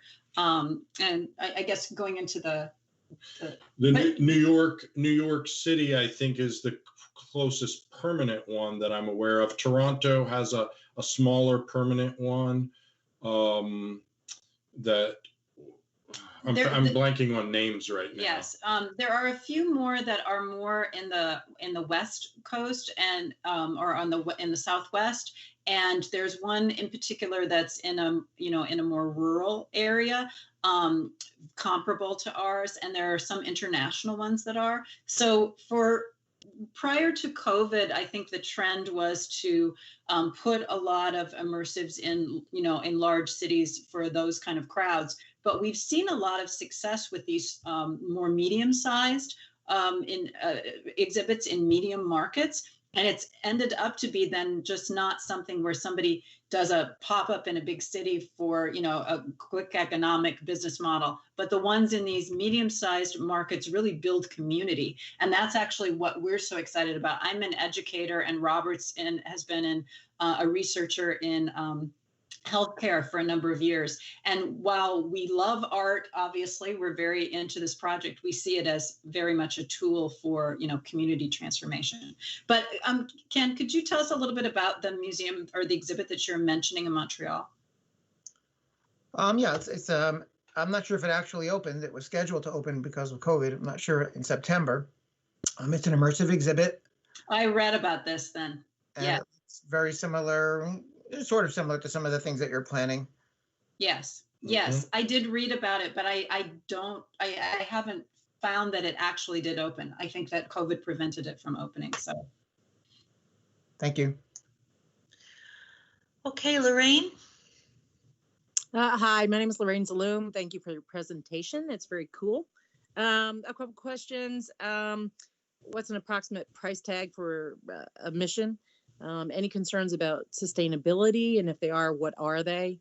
I assume it sounded like there would be an educational component as well, which is fantastic in terms of sustainability to me for bringing in school kids and so on and so forth. Is there going to be a grant writer on staff or more than one grant writer? I assume there'll be a grant writing component as well to this in terms of sustainability. And then also like parking, if you have an event, how can we handle that kind of parking load? And have you guys done any kind of research on how to handle traffic? And would there also at any point be like outside components to it to kind of draw people in as well in terms of be able to bring that kind of immersive marketing to draw people in? Because I suspect there's probably a lot of people in the area that this is completely new and wouldn't know even how to relate to it before you bring them in. Exactly. I'll speak to a couple of those pieces. Robert's written down. You packed a lot in there, so I hope we'll cover everything. We like it. Yeah, it's all good stuff. Thank you. And I'll kind of work backwards from a couple of things you mentioned, but one is just we're very excited to be, planning this for the Essex experience, because I think, yes, there is some opportunity for outdoor components. Tim Cece is there, and Peter Edelman has got a really wonderful vision for making not just Barbarossa, filled with art and interactivity, but really tying that through and weaving that through all of Essex experience. And so I think there's some opportunities for, digital projection and lighting for certain events, and just ways to really, draw people in a number of ways and educate them about what we're doing. So I will move on to the educational component. My background is in elementary ed, and I've been an artist and an entrepreneur. I own Davis Studio in South Burlington, and so I've been in arts education for about 20 years. And a couple of the things that we want to do for education are, kind of like I mentioned before, we would love to have, Vermont has this wonderful ski program where fourth graders ski, and the ski resorts, work with kids to give them that opportunity. And I think we see setting something similar up for Barbarossa, where a certain grade level, let's say all the fifth graders get to submit designs for one of the rooms. And since some of these rooms change every year, we may have like something designed by the youth of Vermont that is part of our exhibit every year. And so we choose a design and then have students make small components of it. And then the following year, when they're in sixth grade, they could come back and with a free, supported with a free admission, have their classes all come and see what they built. So that's just one example, but we have a lot of other ideas for engaging high school students and college internships, and there's just many possibilities there in education. If I could just interject one thing, as we're chatting about this, I think there's a couple of ways we'll really know that Barbarossa has been successful.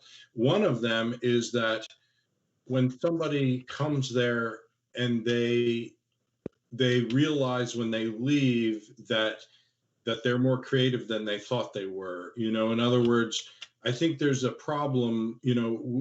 We have a lot of problems in our world today, and creativity is needed to solve these problems. And the whole point of Barbarossa is kind of like these immersive experiences really alter your mind in a way. That's my sort of medical research coming at it, sort of realizing that it creates this opening where people look at things differently because we get out of our boxes by having things presented to us in a completely unexpected way.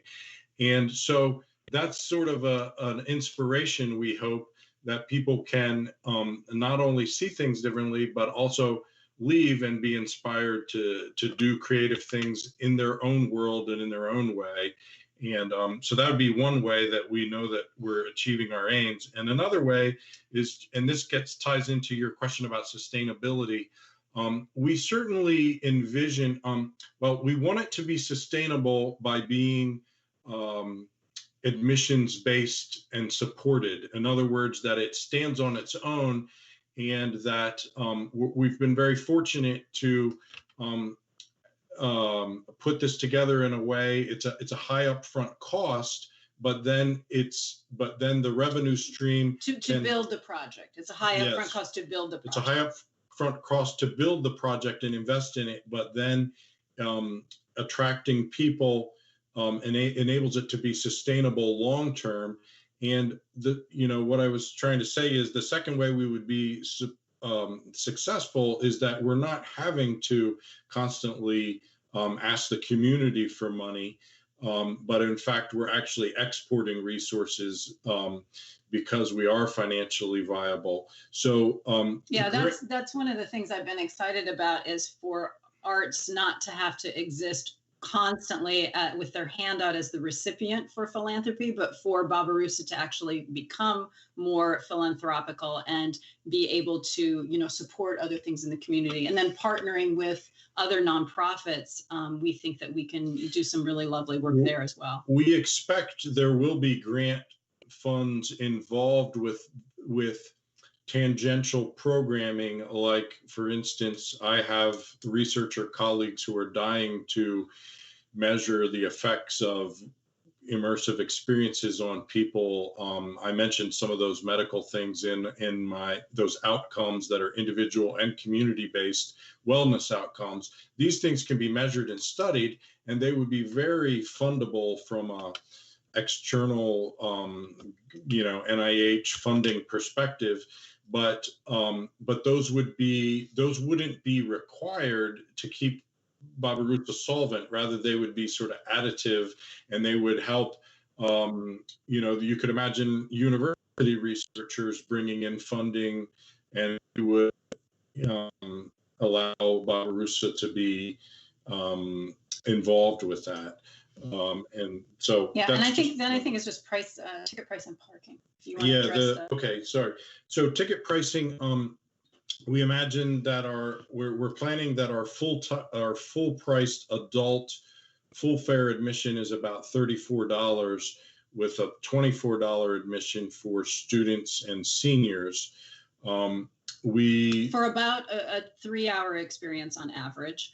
And we would work with other organizations for some discounted tickets to try to make it available and accessible to any Vermonter. Right. We certainly have plans to offer things to make it accessible for people, but that those prices seem to be, we've done a lot of looking at, going rates, not only around the country, but also here, how that compares with other comparable things activities. Here. Yeah. Mm-hmm. Oh, And so would there be opportunity to have membership as well then? Currently, we don't have a membership model with that. So it would be a little bit different than a typical museum model. So we haven't currently developed a membership model, but are committed to making it accessible. And then the parking? What was the question about parking? Just how? Like when you have an event, I would assume that there would be a fair amount of traffic. Yeah. Actually, part of the way we're going to manage this is to have timed ticketing, so that, about every 15 minutes, there's a block of tickets sold. So what we've learned by studying other places is people rave about these experiences, but when they complain, it would be when they were allowed to get overcrowded, like on a holiday weekend or something. And we really don't want that to interfere with it. And so we would plan to do time ticketing to just stagger that. So I think that helps with the parking as well. And OWISA was definitely talking about things that we can do with hotel shuttles and other ways to really encourage alternate ways of transportation. And currently there is a lot of parking out at the Essex Experience. And, I think having to figure that out will be an issue and kind of a good problem to figure out down the road if that ever becomes to where all that it would be, right? And it's beautiful that we have the time to do that. Yeah. I'll throw that out as well, that since we're not talking about something that's happening in 6 months, we'll get a running start on this. So I believe Peter Edelman is on the phone. He's been waiting to speak. Peter, are you there?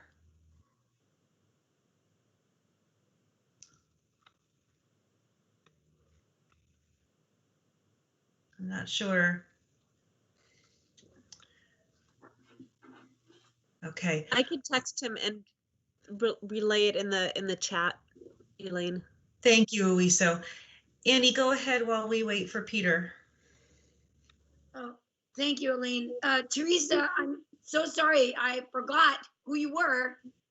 My friend Griffin, who just turned 9, has benefited greatly from your school. Oh. And I want to share with my community here in Essex that you will have changed the lives of so many people. Your ability to, as Robert said, think outside the box and see people where they are, and what Robert, I'm going to cry, well, as Robert described of initiating that creative side, and then setting forth someone who goes out further and does more. And I can't speak enough to what I've seen you do, because I remember when that was the curtain store, and what you've grown around the space that really does not look like it's going to be something that can draw that kind of community like I see gathered outside that building. Your ability to grow community is astonishing.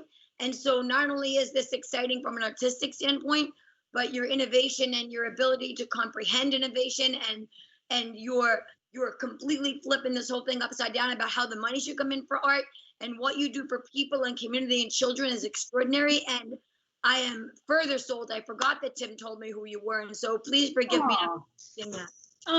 Thank you. Well, I appreciate it. I've owned Davis Studio for 17 years here in the community, and I've been so inspired by my students, and I just feel like what Barbarossa is going to be is an extension of exactly what you have described, that we can together collectively just reach out to so many Vermonters in such a positive way.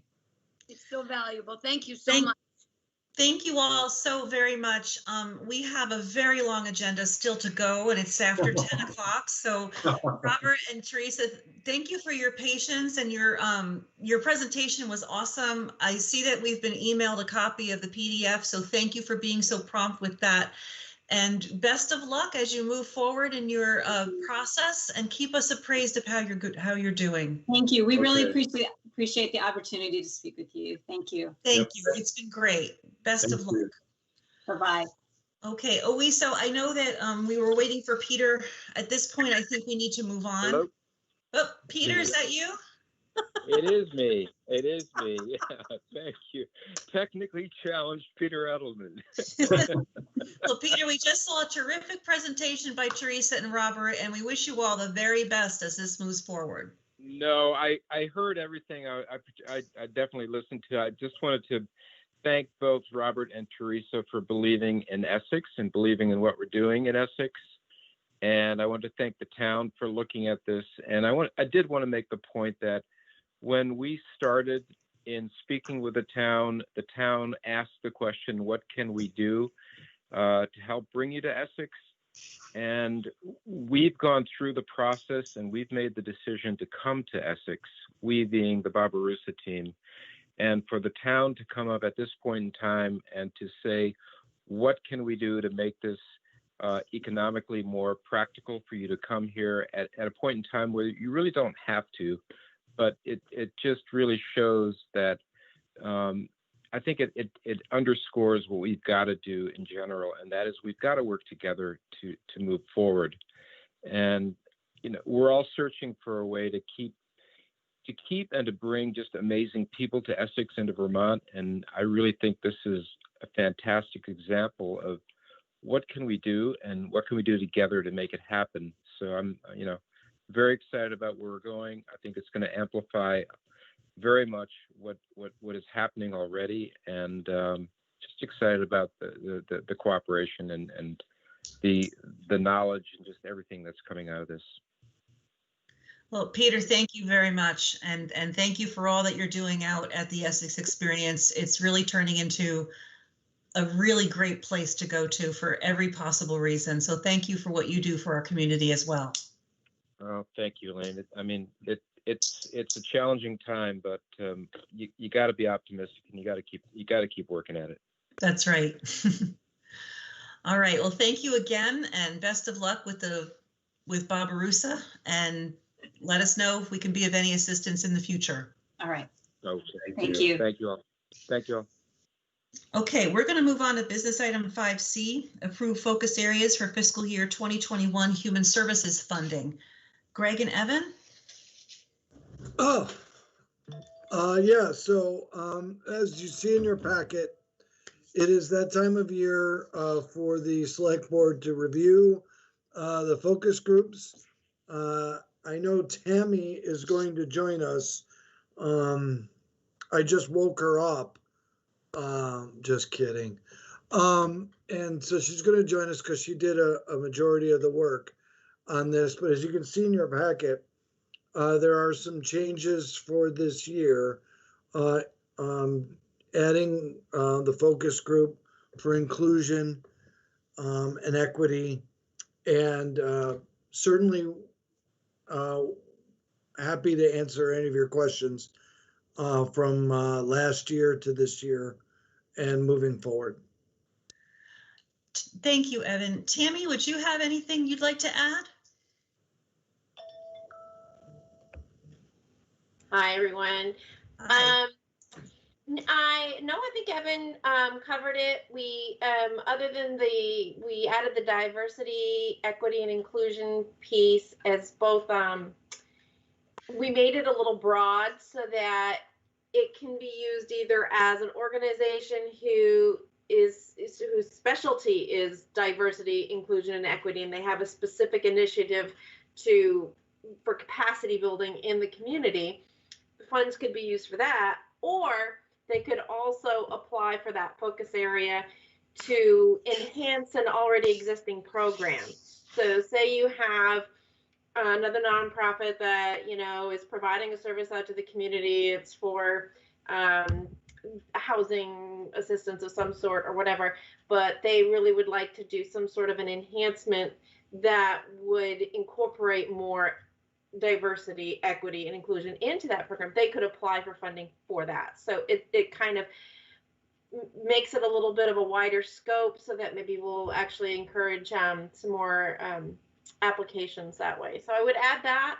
And we did make we went over to an online application, hoping that that's going to make things easier for both the people filling out the application and our reviewers. And we removed the other category that we had last year. We just had scoring issues with that, and it seemed to be that at one point we were trying to make sure that that nobody in the other category was actually scoring higher than the lowest that was somebody that was actually in a focus area. So those were the big highlights. Tammy, thank you. And Andy, this has been a long time focus for you. Do you have anything you want to talk about before we discuss? Well, I neglected to check my email, so I completely missed the meeting when they had it this week, last week. So no, I'm good. I'm very happy with what they've done. Okay, thank you. Pat or Vince or Dawn, questions? No. Dawn, go ahead. I was really happy to see the changes they made, and I love the way they've written it up, and I'm looking forward to seeing the applicants. And Madam Chair, just for the people who are watching, the voters of the town of Essex long ago suggested that 1% of the town's budget go to Health and Human Services grants. They gave the task to the manager to make recommendations. I've put together a committee of staff persons. Tammy's basically the head of that committee and doing a fantastic job. And this is what you're seeing as our second year in its changes. And so we're pleased at its direction that it's taking.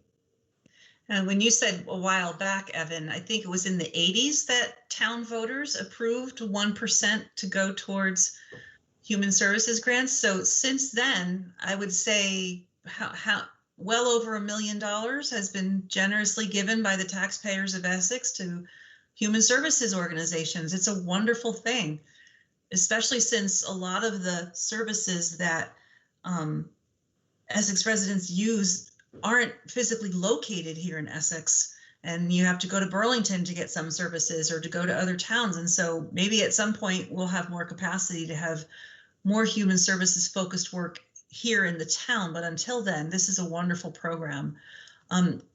Tammy, I just want to thank you for bringing much needed organization and streamlining to this process. I've heard from applicants that it is so much easier now and so much clearer, and they really appreciate the direction that you've brought to it. And I especially want to thank everybody for adding the diversity and equity and inclusion category. I asked for that last year after the last round, and here it is in the very next round. Thank you very much for adding that, because it's very much a human service, and we need to be providing that kind of funding to those kinds of causes. So just well done all around. There is a motion in our packet to approve the changes to this process. Would anybody, before we vote on this, two things, I just want to see if there's any further questions from the board, and then see if there's any questions from the audience, and then we'll vote. So board members are, Dawn, your hand is your hand still up, or is that new? Okay. Anything else from other board members?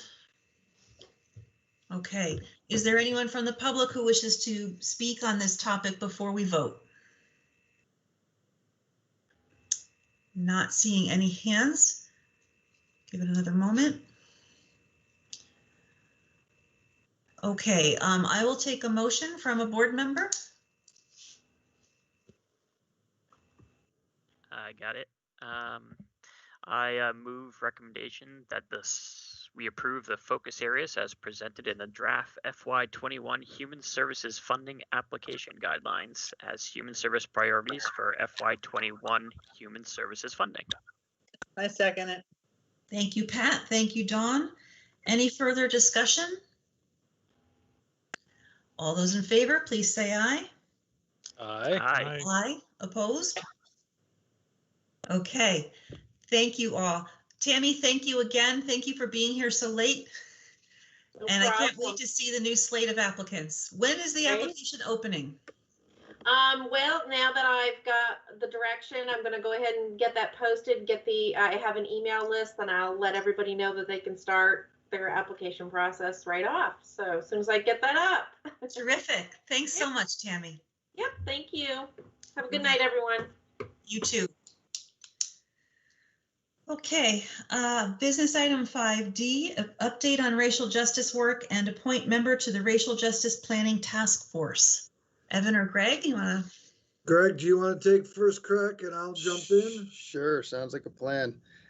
So our racial equity work is moving along nicely. We wrapped up 4 listening sessions, including one for Black, Indigenous, people of color, and another one for the Nepali community in Essex.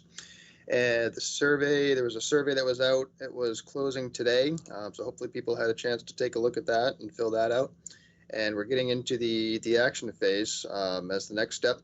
So the main item for the board tonight is to hopefully appoint a member to a planning team to take a look at the results of the listening session and the surveys and start to turn it into a bit of an action plan. We're looking at dates probably December 9th and 16th, a couple of Wednesday evenings as a preliminary commitment. We're asking everyone who joins the planning committee for this work, be able to commit to those two nights and quite possibly going to be working into 2021 as well. So Evan and I can answer any questions or try to answer any questions you might have about the work thus far, and then hopefully you can appoint one of your members to help continue. Help continue that work. Okay, Evan, did you have more you wanted to add to that? No, not much. It's getting late. The listening sessions were very informative. The feedback we've gotten, the survey, we know we have a lot of work to do. This planning committee is more of an extension of the work that I've, with all of your guidance, started. And one of the reasons why I want to keep it as sort of a manager-led endeavor is I don't really want to go through, a public interview session of candidates. We have people that went to our listening sessions. We have our consultants. We have myself and others, and we really want a quicker time turnaround to be able to do these meetings. And if we have to do public interviews, we won't be done with this until the spring. So that's the reasons if anybody asks. And so I do have a board member, Raj Challa from the village board.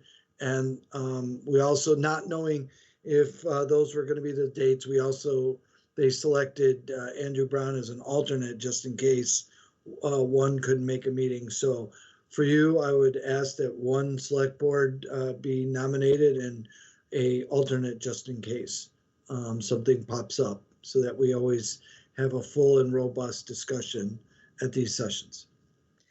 So Evan, is the alternate expected to still be present at the meetings but not participate? What's the alternate's role?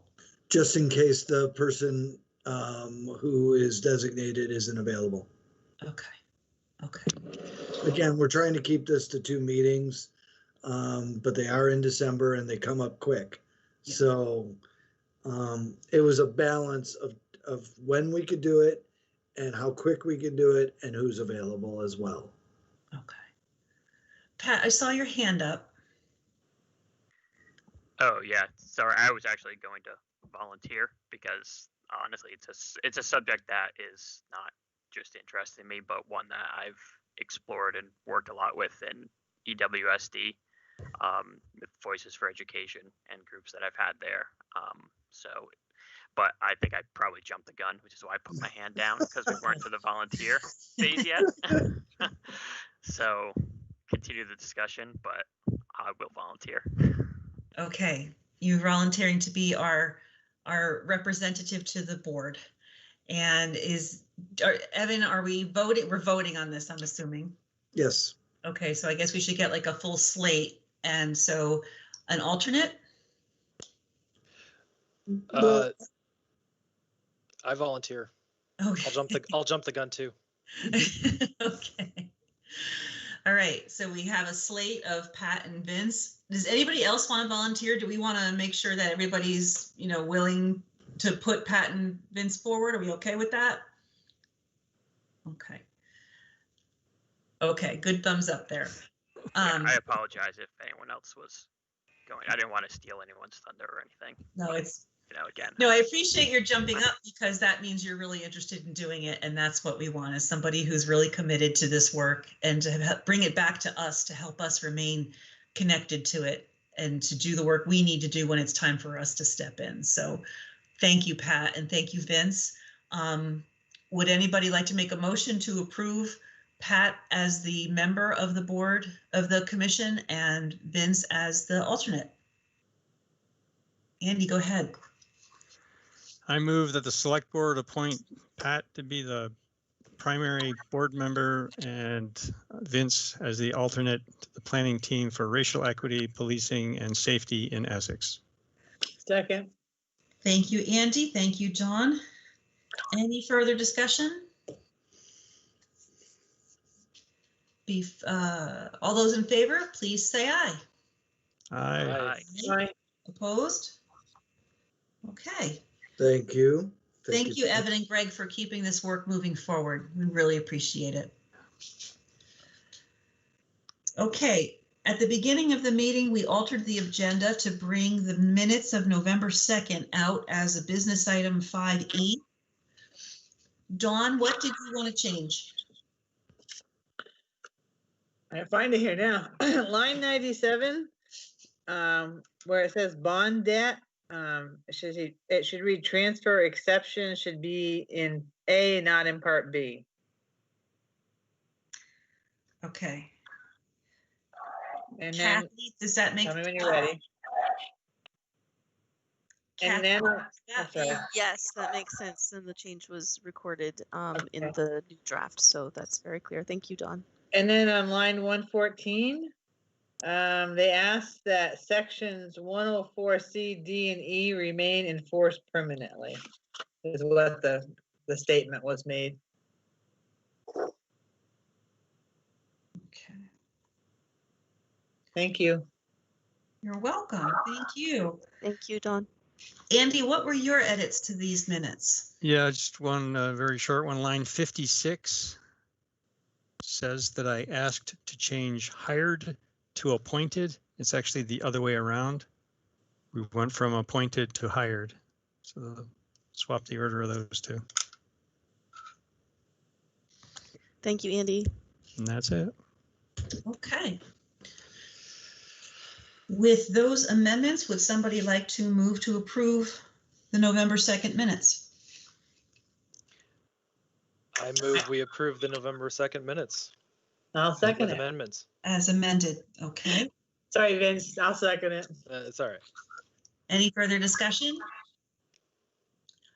All those in favor, please say aye. Aye. Aye. Aye. Opposed? Okay. We have executive session this evening, both for the discussion of employment of a public employee and pending or probable civil litigation. So we will do that towards the end. So let's jump down to the consent agenda. Would anyone like to move the approval of the consent agenda? I make the motion, we approve the consent agenda as presented. Thank you, John. Second. Thank you, Pat. Any further discussion? All those in favor, please say aye. Aye. Aye. Opposed? Okay. And reading file and board member comments. Bueller? Everyone wear your masks. Proper, Wear your masks. proper use of the movie reference. Okay. Our executive session will probably only be about 5 or 10 minutes. It's an update. Okay. So we have, I believe, 2 motions to make for executive session. There's 3. So there was a question I have because there's 2 different attendee lists for the 2 different executive sessions that are posed. How do we deal that logistically? Do we do all 3 motions and then juggle attendees, or just do all 3, and then we'll invite in the different participants when the time comes. Now, can I ask, are we coming back here or are we gonna exit out of that because I have to know how to switch over? We have no business that is coming back. Okay. So we will adjourn out of exec session. Okay. All right, Andy, well, did we get a satisfactory answer to the different required attendees?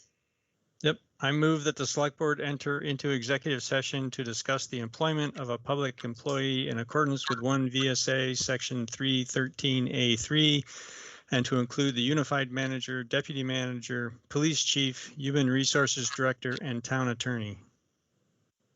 Is there a second? I'll second that. Thank you, Vince. All those in favor, please say aye. Aye. Aye. Opposed? Okay. Okay, I move that the select board make the specific finding that general public knowledge of pending or probable civil litigation to which the public body is or may be a party would place the town at substantial disadvantage. Second, please.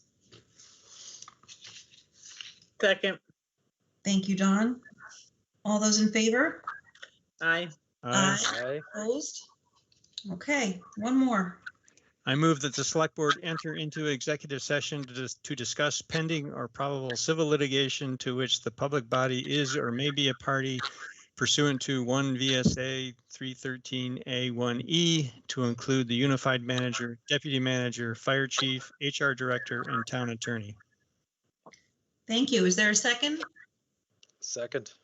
Thank you, Vince. All those in favor, please say aye. Aye. Aye. Opposed? Okay, we're going to enter executive session at 10:33 p.m. and we will adjourn from the session. So we will end this meeting here. Nice job, everybody. Thank Have you, a good Kathy. evening. Thank you. Have a good evening. Good night, Bye. everyone. Thank you, everyone.